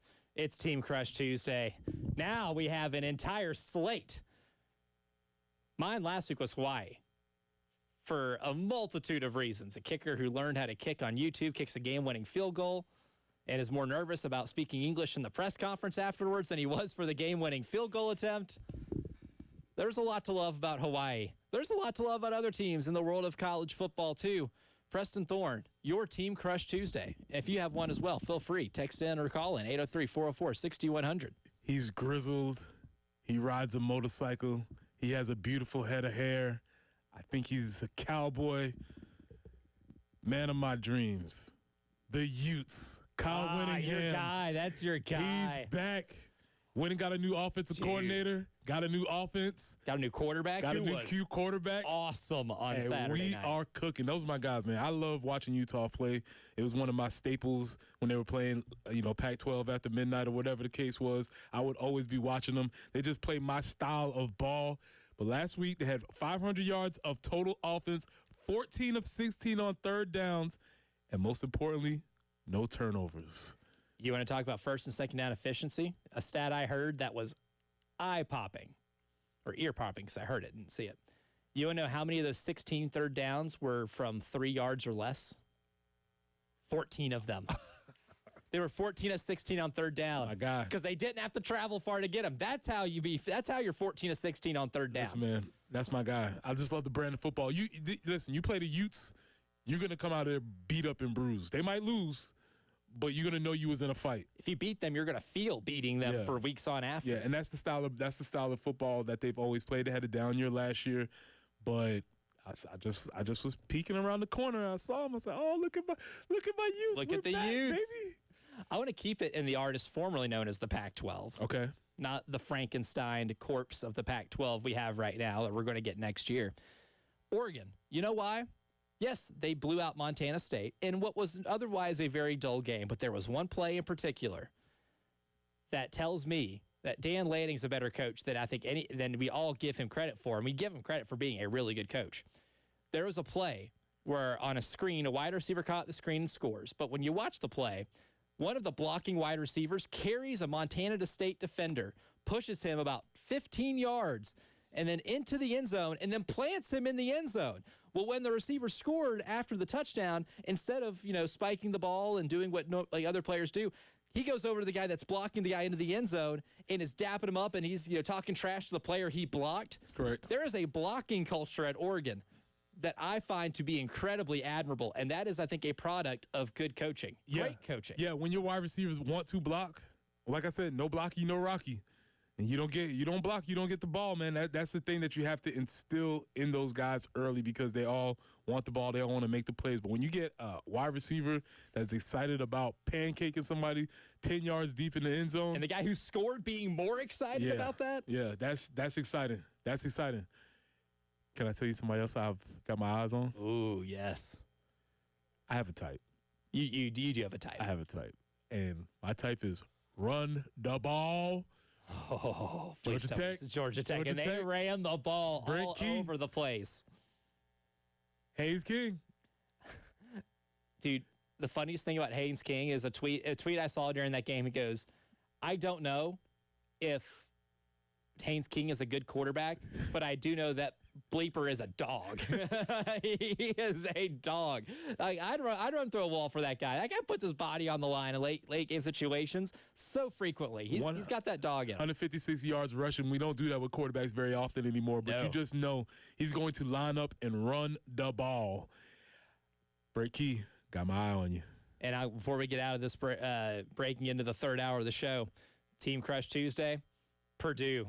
They were 0 for FBS last season, and they come out, they're 17-point favorites, and they beat the snot out of Ball State. Yes, it's Ball State, but, welcome back to winning FBS games, Purdue. Also, they have a wide receiver named Michael Jackson who did the Michael Jackson dance in the end zone. Oh, that's even better. Oh, I love Purdue. I love the Boilermakers. Hour 3 slant next.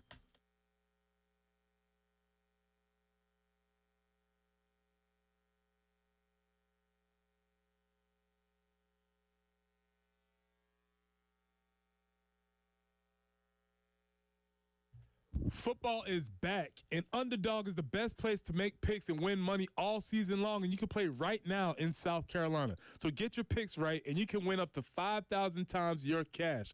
This week, I'm looking at Jalen Hurts and selected him to go higher than 0.5 touchdowns. That's right, Jalen Hurts, higher than 0.5 touchdowns. You know the tush push. That's going to be higher than 0.5.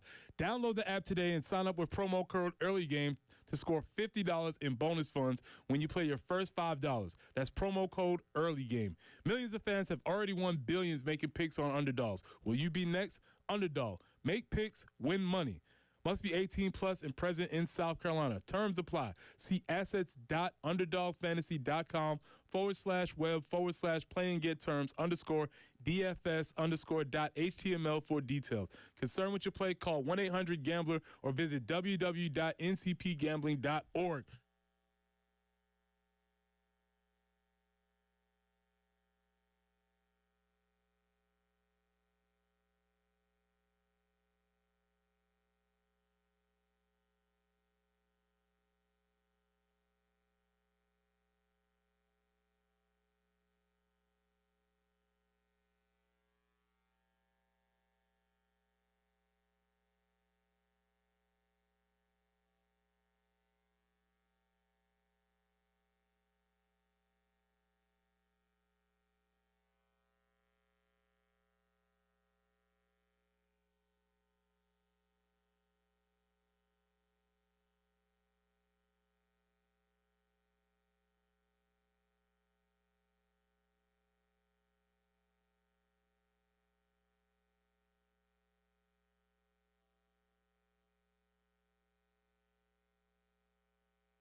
Still working that earlier slowdown Rowell Road at Pisgah Church Road and also in the cleanup stages, Two Notch Road at I-77. 83 for the high today and 85 tomorrow, mostly sunny. Today, really, for the most part today and tomorrow. Some clouds on Thursday, 88. Then we get into the low 90s and the humidity kind of creeps back in. So feeling a little bit more like summer this weekend. But starting off a little bit cooler this morning. Have a mix of clouds and sun. A little bit of a breeze. 62 on the early game.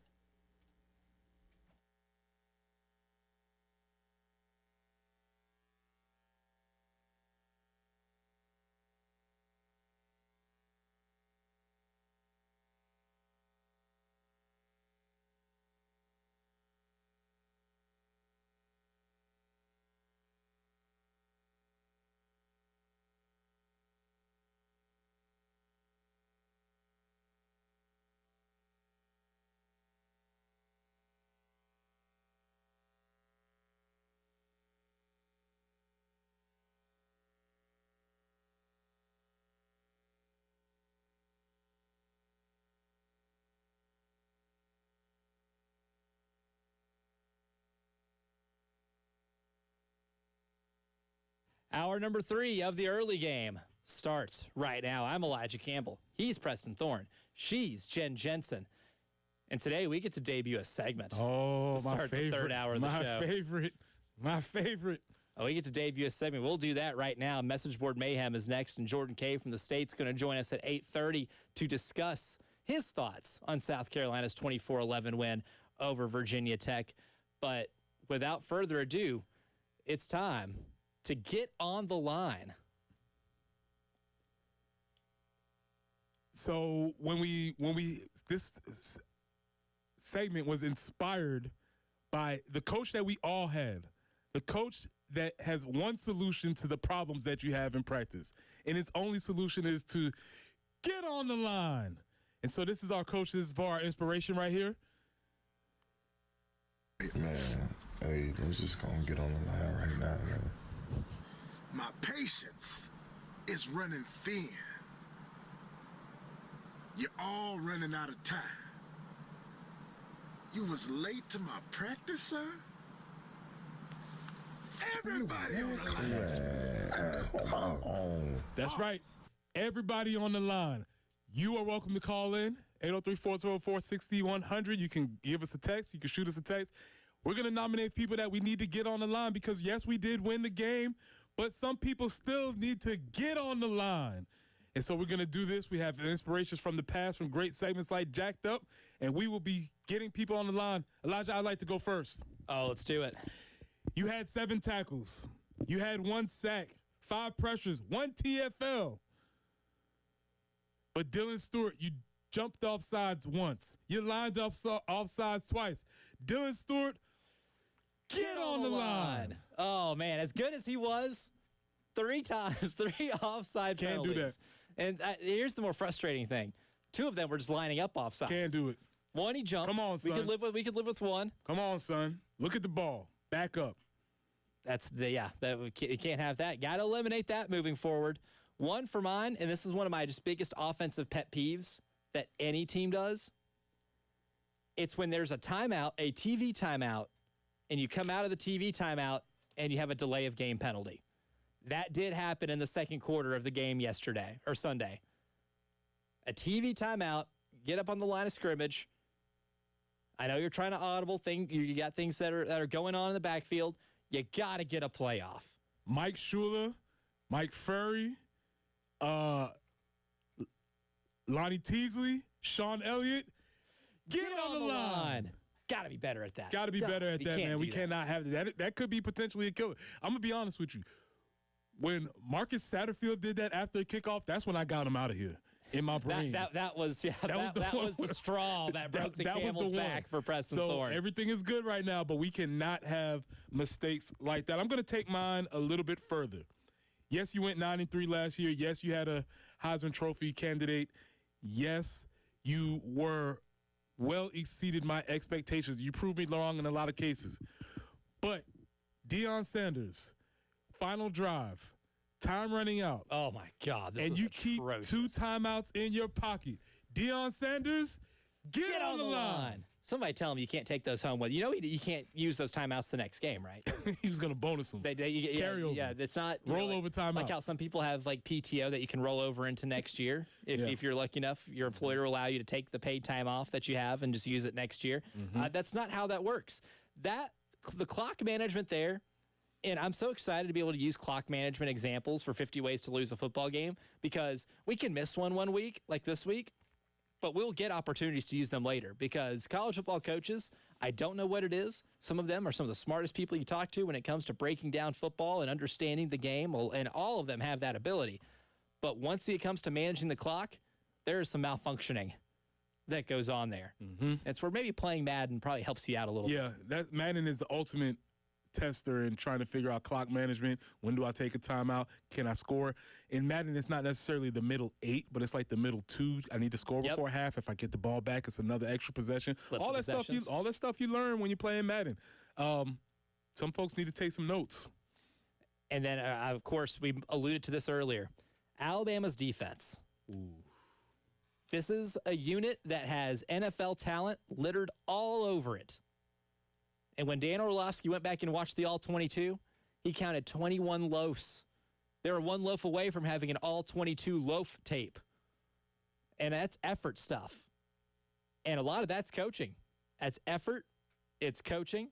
It's so many things. And when you loaf like that and when you don't give the effort required to be able to take care of a game on the road against a team that you are favored to beat by 2 touchdowns, that is how you lose to teams you're favored to beat by 2 touchdowns. And that's a program that last year, being a double-digit favorite in 2 different games on the road, and they lost, seemingly did not learn any lessons from that last seaon. So the Alabama defense and the whole coaching staff. Kane Womack, get on the line. You don't have any excuses for that. 21 loafs is egregious. Now, the standard practice was, Elijah, we used to do 10 hits per loaf. Oh. So if you counted up the loafs that you had in a practice, scrimmage, and or game, the whole unit would have 10 loafs. So we're just doing our quick math here. 10 hits.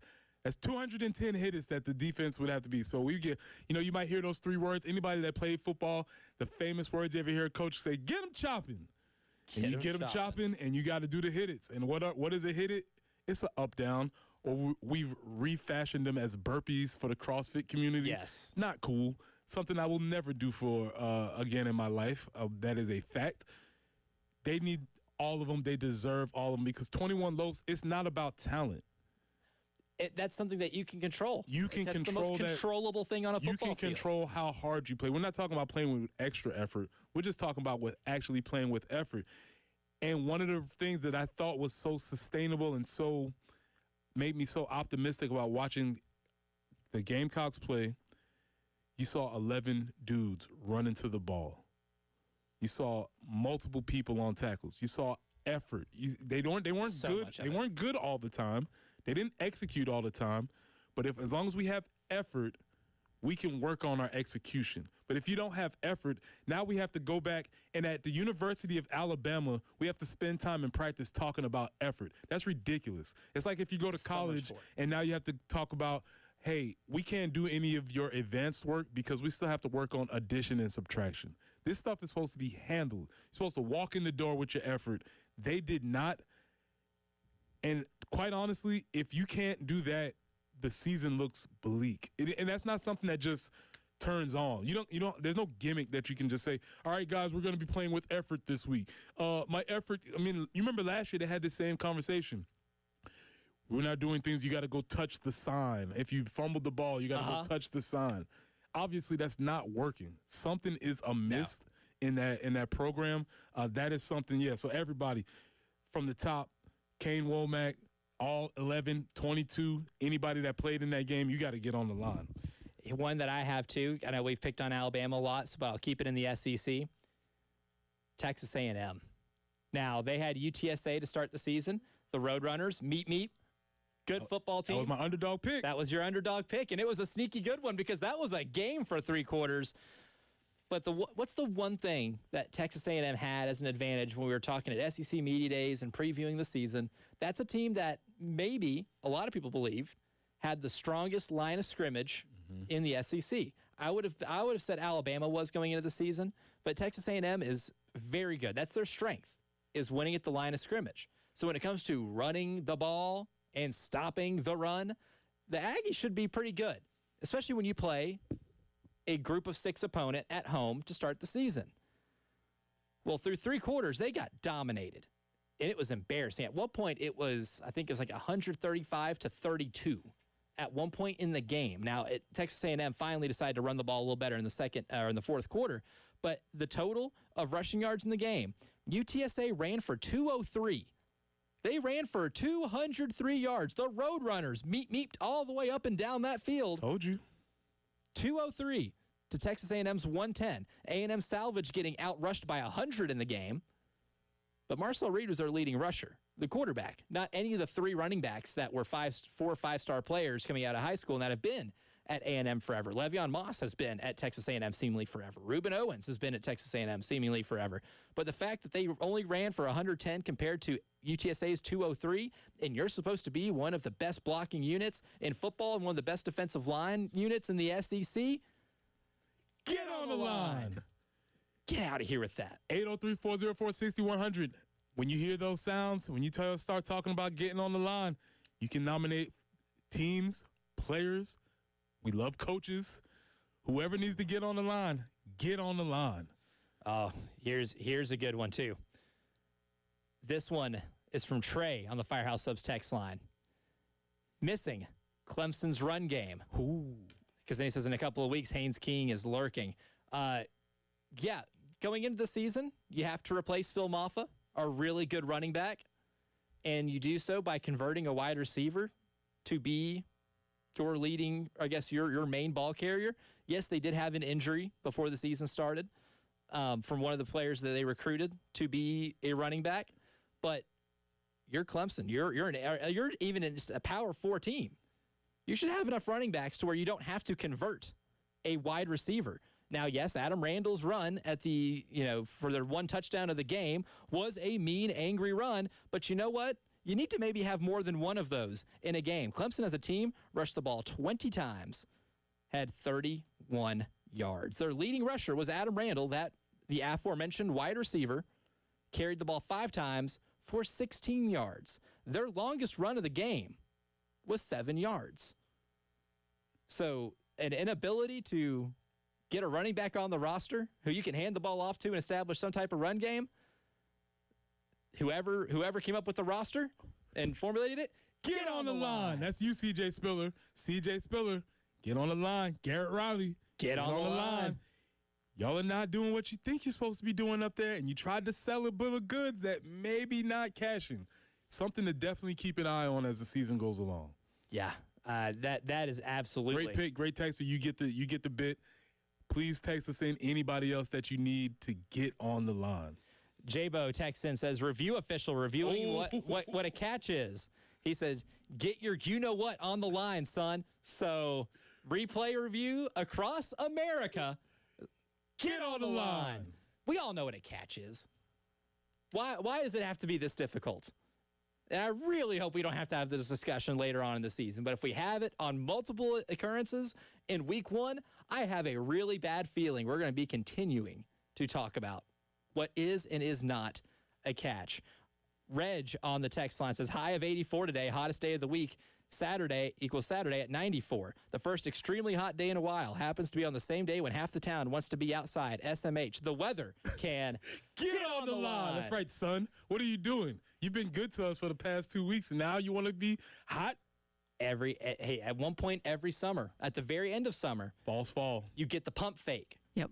And we bite on it. We all bite on that pump fake. But you know what? It was funny. At the affiliates luncheon, Beamer had said, we've got this weather, and it's terrible. It was more mild for us. And he's like, this is terrible weather for us. We need it high. We need them out there in conditioning and all of this. So the stuff that we've enjoyed does not help Gamecocks at all. No, they're going to have to do better. Mm-hmm. Yeah. Gotta have to do better. The weather, we can almost put on the line every single day. Like it. Yes. Any day that you pick, if it's not what of your liking, that is an easy scapegoat to put on the line. One of my favorite things about college football, message boards. And on message boards, everybody gets on the line. For sure. No one is exempt from getting on the line on the message boards. So coming up next, on a day after Alabama, or a weekend after Alabama loses, an embarrassing loss, and week one-iness is abound in college football. This is maybe one of our most exciting message board mayhems next, and that's coming up here in the early game.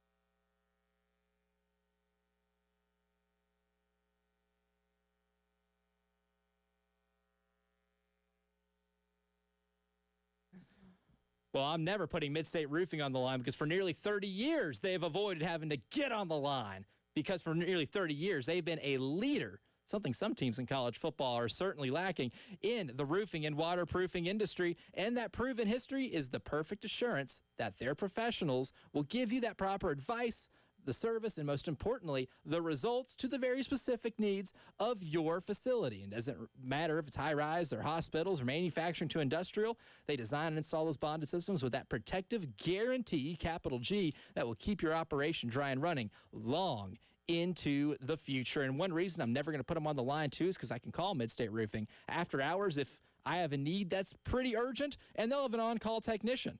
And you can do that at 803-356-1919. And, of course, you can always talk to a Midstate staff member during hours.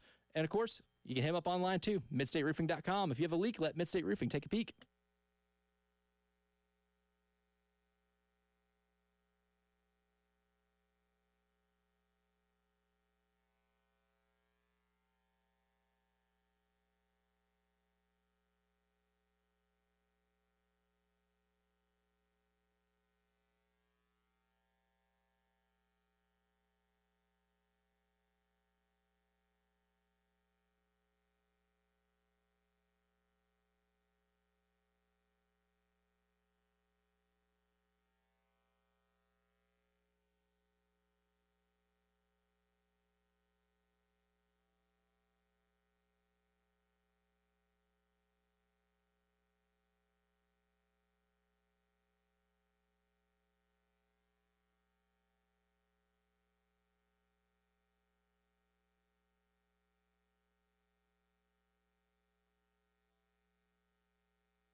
Forest Drive near Percival Road. We do have an accident reported. Also, you'll find one Hardscrabble Road at Lee Road. And an earlier slowdown injury accident, Rawl Road at Pisgah Church Road, working on getting that moved out of the way. 83 is the high we're looking for today, 85 tomorrow. Then we start seeing a little more humidity as the week rolls on. 88 on Thursday and low 90s for Friday and for Saturday. But as it warms up, the sun is out, 64 right now on the early game.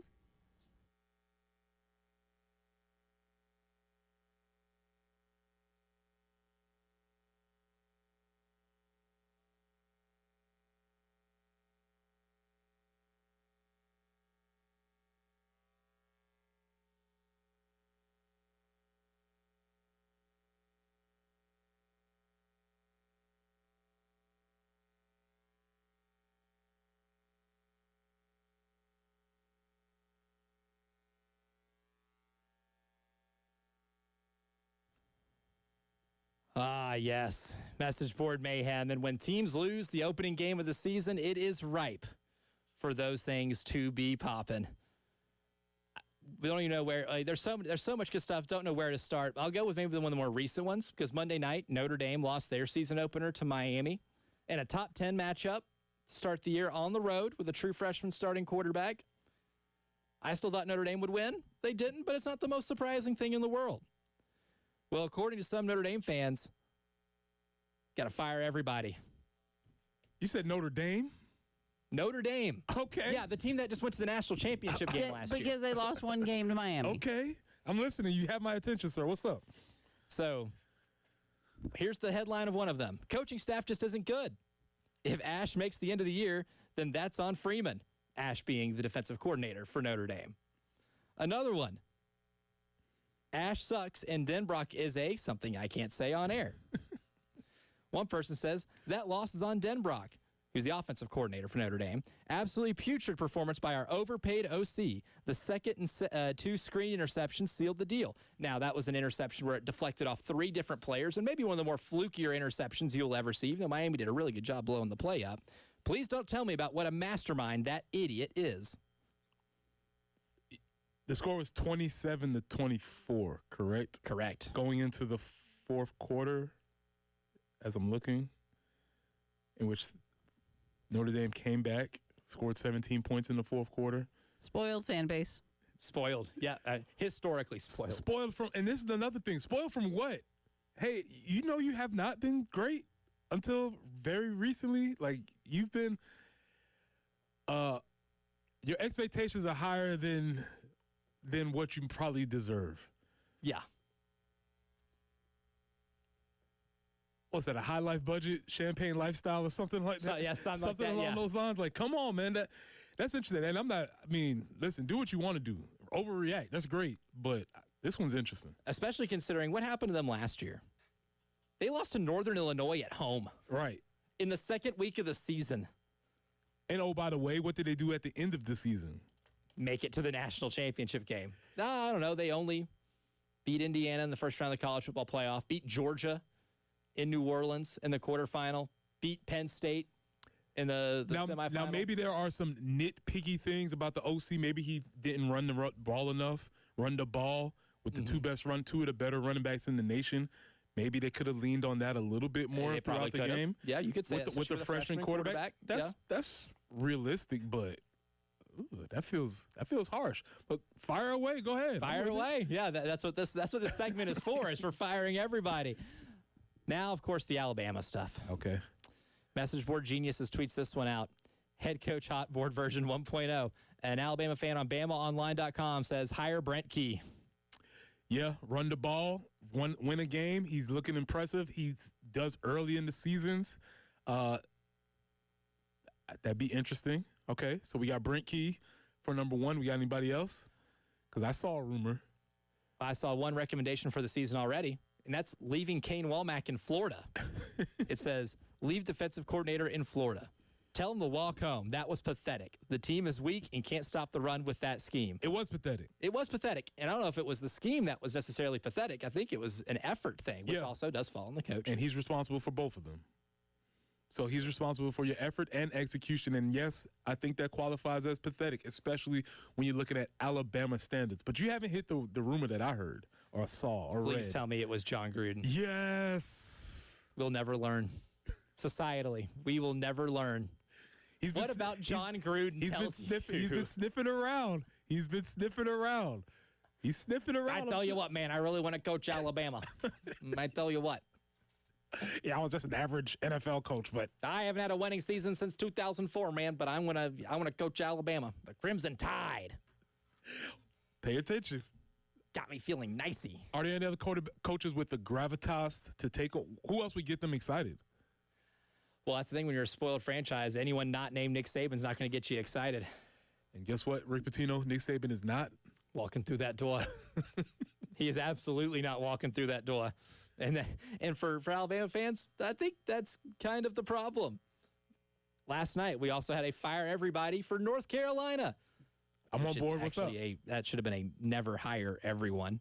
Which, by the way, if you weren't listening earlier, we talked about the North Carolina coaching staff and the singular.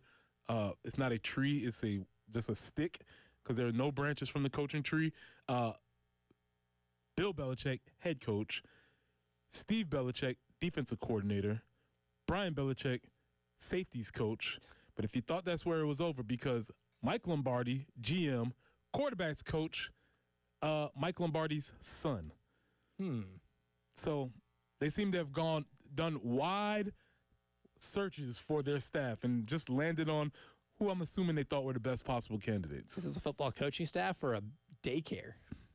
Well, we just watching each other's kids now? They didn't do very good as a staff last night, so we'll see.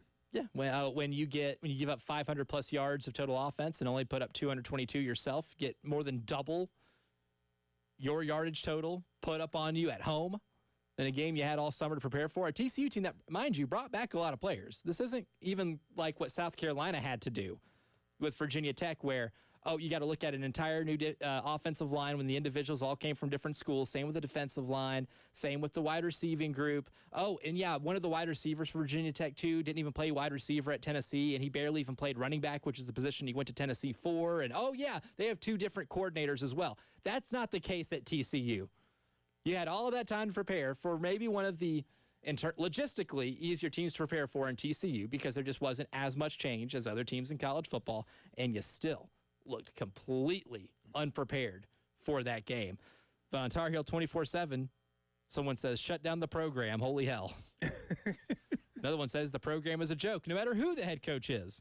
And one person says, we all can say Mac was a con man, Mac Brown, and stole money. Man, BB might be up there as well. Everything sucks right now. We shouldn't be this bad. This is a horrible display on all fronts. But see, here's the difference. Mac did it with a smile. He was so charming. Mac's so charming. He'll smile in your face, and at least he'll be stealing from you while he's at least just, you'll be like, oh, that was fun. Another fellow Cookeville High School graduate, Mac Brown. There you go. Bill Belichick, this is not, there's nothing going to be fun about, even when he's winning, it's not fun. So what are you going to expect when he's losing? It's going to be significantly less fun. And that's an understatement of the day. But now the most creative message board post that Message Board Genius has brought to us does come from Tiger Illustrated. And it has nothing to do with the LSU-Clemson game. The subject reads, tips on reversing a vasectomy. And now here's the post. After last night, I feel like I need to do something drastic. My first child was born in late January 2016. The very next national championship played, we won. My second and currently last child was born in October of 2018. The very next national championship played, we won. I'm not saying it's good luck, but at this point, I'm willing to test the theory and see if I can go 3 for 3. Everybody's got to go all in. Everybody's got to do their part. Everybody's got to make a change, and this just might have to be my contribution to get back to the mountaintop. So if anybody has experience or tips, let me know. That's dedication. That is. That's a fan. That is. That's going to cost you money. Yeah. Reversing a vasectomy for your team to win a national championship. Okay, he might need to ask his partner about that. Yeah, that one, it takes a little more consultation than Tiger Illustrated. I think you're asking the wrong people, buddy. Yeah, there's one person in particular you might need to talk to that conversation about. But hey, if she's all in, then you got the green light. Then do what you feel like the good Lord is pushing you to do. Yeah. Okay. Or Dabo Sweeney. You know, maybe Dabo calls and says, hey, buddy, do I need to talk to your wife for you? Recruiting. That is recruiting. That's what college football is all about right there. That is what makes this sport a little more fun than everything else. Jordan Kay did a fantastic job from the State paper covering the game this weekend. We'll have him on next to get his thoughts on South Carolina's 24-11 win over Virginia Tech to start the season and what he thinks this South Carolina team will become now that we have one game of sample size. Jordan joins us next on the early game.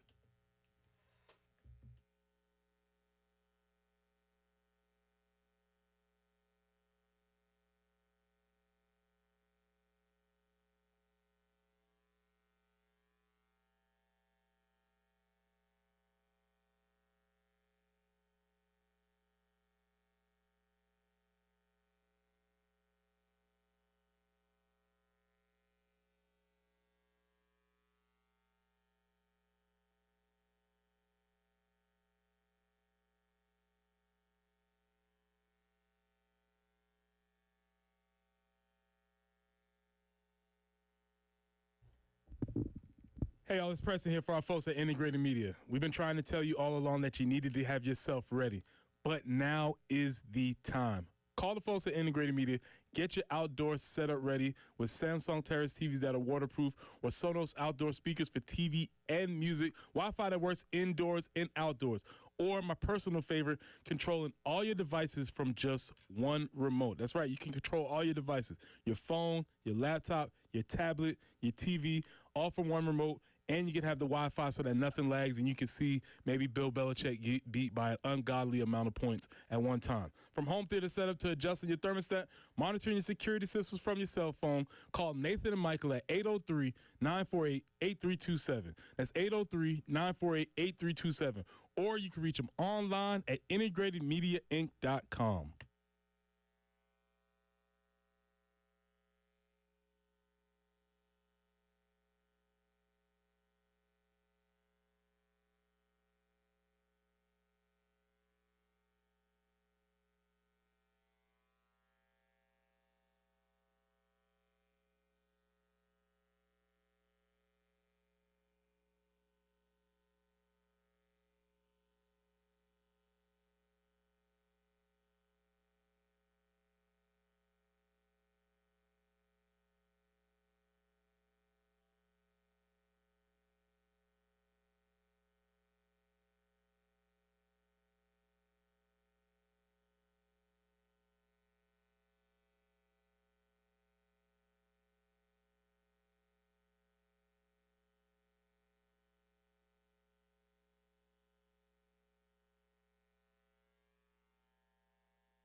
An accident, Bluff Road near I-77, also Forest Drive near Percival Road. Hard scrabble at Lee and Rawl Road at Pisgah Church Road in the cleanup stages. And the forecast just looking pretty darn nice. 83 today, 85 tomorrow, mostly sunny for both days. Thursday looking for a high of 88, and by Friday we'll be at 92 with some increased humidity. Game day, we're looking at 93 with some increased humidity. So, a little bit of fall football weather coming. 64 currently on 107.5 The Game.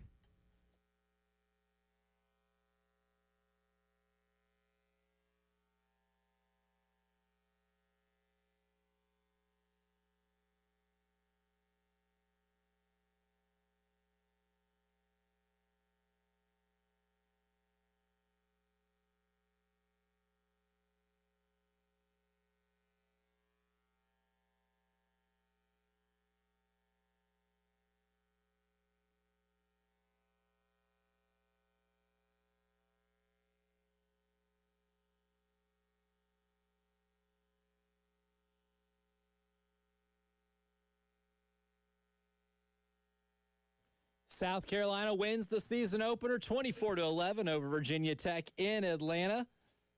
And sitting in a row ahead of me, watching and covering that game, my man Jordan Kay from the State newspaper. He joins us right now. Jordan, A, thank you for hanging out with us this morning. Appreciate you, and I'll see you here in a little bit when we go to the press conference. But B, your overall take from that first game and how South Carolina looked over the course of 4 quarters. Yeah, I mean, there was a lot of, sloppiness and ugliness that Shane Beamer even pointed out. I thought the offensive line was a little concerning. The offense basically stalled there for, 3.5 quarters. But you got to give this team a lot of props for coming out in the fourth quarter. I mean, you think of what Lenora Sellers has done in fourth quarters the last 2 years, the Missouri game, the Clemson game. I mean, heck, he even played really well in the fourth quarter against A&M and Alabama. So this is a guy who it doesn't really matter what happens in the first 3 quarters. As long as you get him to the fourth quarter with the chance, he's going to come through. And then South Carolina's defense, which was this big question mark, losing 7 starters, they look fine. They look great, actually. I mean, don't allow a touchdown. Fred J.R. Johnson looks like the next great linebacker. And Dylan Stewart was all over Kyron Jones all day. So, there was a lot to be happy about. Yeah, if that defense was a question mark going into the season, Fred Johnson has proven, at least after a game, to be the exclamation point because, again, all over the field. And the linebacking room as a whole, I thought was incredibly impressive. Not just, Fred, who was amazing, but I thought Justin Okoronkwo had a fantastic game. I thought Sean Murphy was really solid, and that's the guy we probably heard the most about. But what about that linebacking room to you proved that they can take what happened on defense last year, and even with a new group of players, be able to push it forward? They were just so fast, flying around the field, and there were so many times as the game went on where Clayton White started playing 3 linebackers, and I think it started the game with 2. And to me, that was kind of a sign of like, hey, I really trust these guys, and I need to come up with packages where they're on the field more. So you start watching the third and fourth quarter, and it's those 3 guys you mentioned are all on the field, and they were just flying around. I think team speed is like kind of one of those things where I was wondering, hey, is it going to live up to what it was last year? And at least it's the linebacking core. I mean, they were as fast as last year's linebackers, if not faster. Jordan, I don't have much of value to add here, but I just want to tell you that I appreciate your new age journalism because when I see your beautiful face on my TikTok For You page, it makes me warm and fuzzy. So thank you for extending coverage past the normal traditional bounds. Thank you for watching. Most importantly, I get those views up. Yeah, I need to check that out. I just need to get back on TikTok too. I need to download the app because people send them to me all the time, and when I get them sent on my text messages, I have to click the link and then it has to go through a browser, and it just takes way too long. Less efficient process. But Jordan, about this team too, one of the big storylines was what's the offense going to look like without Dow Loggins calling the plays. Now, we saw a little bit in the bowl game, but it's hard to kind of project what the offense will look like with Mike Shula calling plays in the bowl game because you're probably calling that game a little different.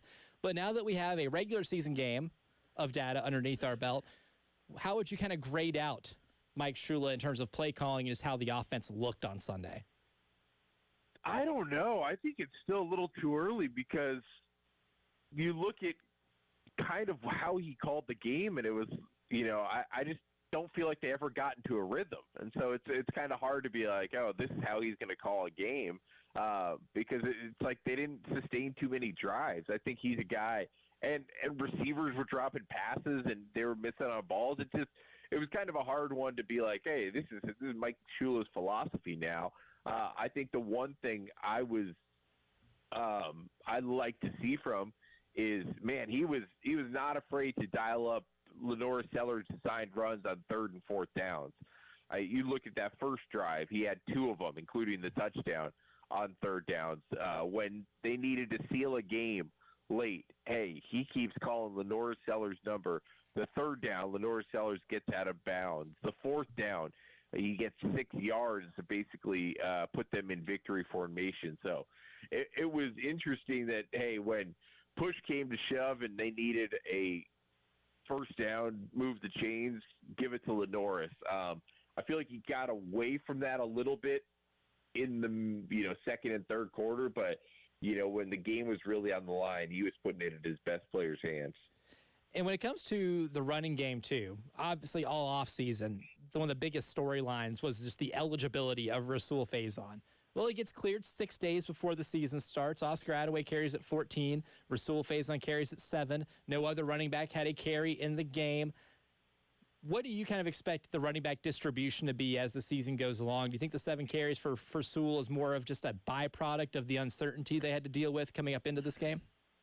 No, this is basically kind of how I anticipated it playing out with, Oscar Attaway probably getting, more than 50% of the carries and then Rasul Faison kind of a little below that. But a lot of it's going to be dictated on, when Rasul Faison gets carries, how does he do with those carries? I was really impressed with they were not just rotating running backs to rotate running backs. That entire first drive, South Carolina was rolling, and they didn't put Rasul Faison in. They said, hey, Oscar Attaway's got this. Like, let him keep going out there. And then on later drives, when Rasul Faison, broke out that really nice 30-yard run on, like, 2nd and 34, jukes the guy in the backfield, well, they kept Rasul Faison in. And so, I think they kind of start drives with different guys, and, if things aren't working, they'll switch it out. But for the most part, if Rasul Faison gets in on a drive that lasts 12, 13 plays, hey, his carries might all of a sudden go up. So to me, they weren't just rotating running backs for, the heck of it. It was, hey, we're going to give guys, some different drives. And, if they're playing well, we'll keep them in there. If not, we'll switch it out. And in terms of everything, the things that South Carolina did well on Sunday, which of those do you think is probably the most sustainable over the course of the season? And then on the flip side, too, things they struggled with on Sunday, what do you think is the most correctable? The defense, I think, that looks pretty dang sustainable right now, especially, man, it's just so fun. If you ever go back and watch the South Carolina game or you're getting bored during, 5 minutes, just watch Dylan Stewart and how he has to, navigate double teams and try and get around guys and how many times he nearly gets to the quarterback. It is so fun. And that defense, I think, is not a question mark. The question mark, I think, right now is that offensive line. It just wasn't holding up, especially in the middle where they replaced all 3 starters from last year. Rodney Newsom got blown up on a couple plays in the first half. They move him out for Marquis Anderson in the second half, and he was a little better, still got beat a bit, but it was a tough spot for South Carolina because the way Shane Beamer made it sound is Shed Surratt, the true freshman from South Carolina, was at least going to play, maybe start, and he was injured. He's been injured for the last couple weeks, and so he wasn't able to play, and so South Carolina's on its, second, third string guards, and man, it just did not. It looked like it. It was a really bad. So that's still a big question mark. And then, these receivers. Nick Harbor had the big touchdown, but other than that, I was, I think I was so anticipating these freshman wide receivers just going off, like one of them just going off.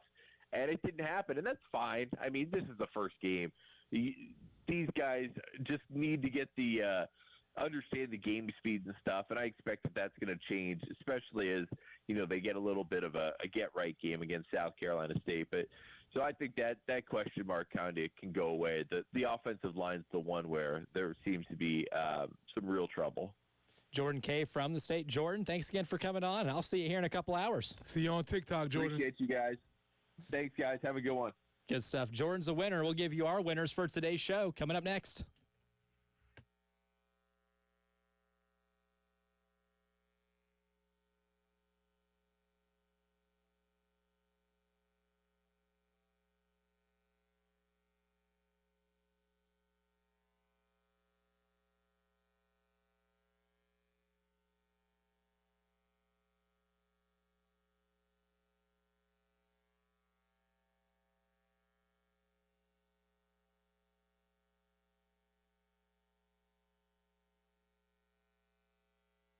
One of the worst things about owning just carpet in general is you'll see a stain. You'll have no idea where that came from. They'll call it mystery stains. Well, now's your time to give the carpets a clean slate with my friends over at Zero Res, the safe way to clean with deep and lasting clean. Between work and kids, sports, everything that goes on in your home, mystery stains can be a real issue, but let Zero Res do that hard work for you and give your home a clean like no other. And this September, this month, the more you clean, the more you save. 3 rooms for $119, 4 rooms for $144, and 5 for just $169. You can save up to $30 in schedule with Zero Res today and take advantage of their patented cleaning process that uses no harsh chemicals, and it's a clean that's safe for your family and your pets, something that we all want. Schedule online at ZeroResColumbia.com, and remember, Zero Res, spelled backwards or forwards, it's the right way to clean.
Thanks, Coach.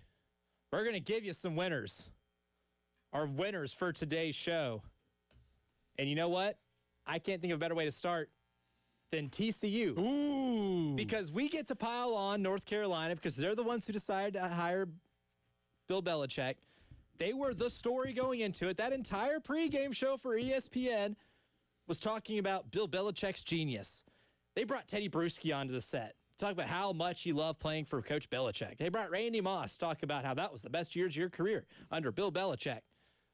The whole talk and the entire story was about Bill Belichick.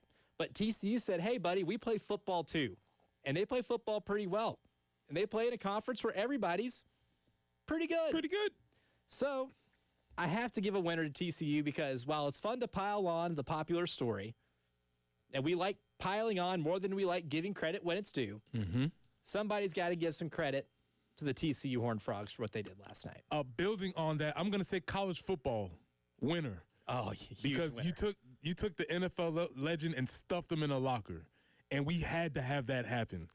You don't understand what was about to happen if we didn't protect the bounds of college football. We didn't protect the sanctity, the pureness, the hard work and effort that we all put in college football. We had to protect it from the carpetbagger coming in trying to steal it from us. And so college football, you won last night. That way, not every fired NFL head coach gets to go take a college job. Exactly. I'm going to give my winner certificate to somebody who graded out the highest on the team. Gabriel Brownlow-Dindy, the highest grade, 89.9 for PFF.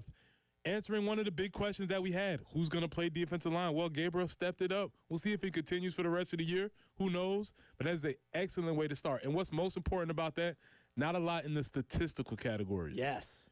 That's but what I was assuming that he did his job and he performed his job at a high level of execution. So, Gabriel Brownlow-Dindy, you are a winner. Gabriel's excellence on Sunday was more subtle, maybe, than other players. Fred Johnson's was obvious because the guy is flying all over the field and he's involved in every play. We've talked so much this offseason about how important the run defense is. And Gabriel Brownlow-Dindy's grade was high because of how great he was in run defense, and he didn't collect a lot of tackles. But he ate up space. And he had a really good pass rushing grade for an interior defensive line, too. What was one of the things that made T.J. Sanders so good last year? He was constantly providing pressure up the middle, not just from your edge rushers, but up the middle as well. You got to have guys that can take advantage of the Dylan Stewart effect because an offensive line and an offense will have so much attention focused towards Dylan Stewart that everybody else on that line is going to eat because they have advantageous situations. You got to be able to take advantage of it, though. And Gabriel Brownlow-Dindy did. And I think that's one of the reasons why he's a winner is because sometimes that excellence can be subtle. Carolina blue as a color, winner. Oh, you like it? It's a beautiful color. It is a beautiful color. It's a beautiful color. It's maybe the top of the top blues. It is an awesome color. Pops on the TV. Dang it. I get it. I get it. When you see those uniforms on his TV last night, it was popping. It looked good. Jordan logo. Unfortunately, they didn't show up. They looked cooler than they played. Yes. That is for sure. They certainly look cooler than they played. North Carolina is one of those teams. When they play, it's an aesthetically pleasing thing to watch, right? Like, I'll watch a Duke North Carolina football game, just for the aesthetics. But you're not watching us for the aesthetics. I have a face for radio, but you'll hear this voice for radio tomorrow, 6 a.m. We'll see you then. Tyler Head, Jack Velcher, The Extra Point. That's next.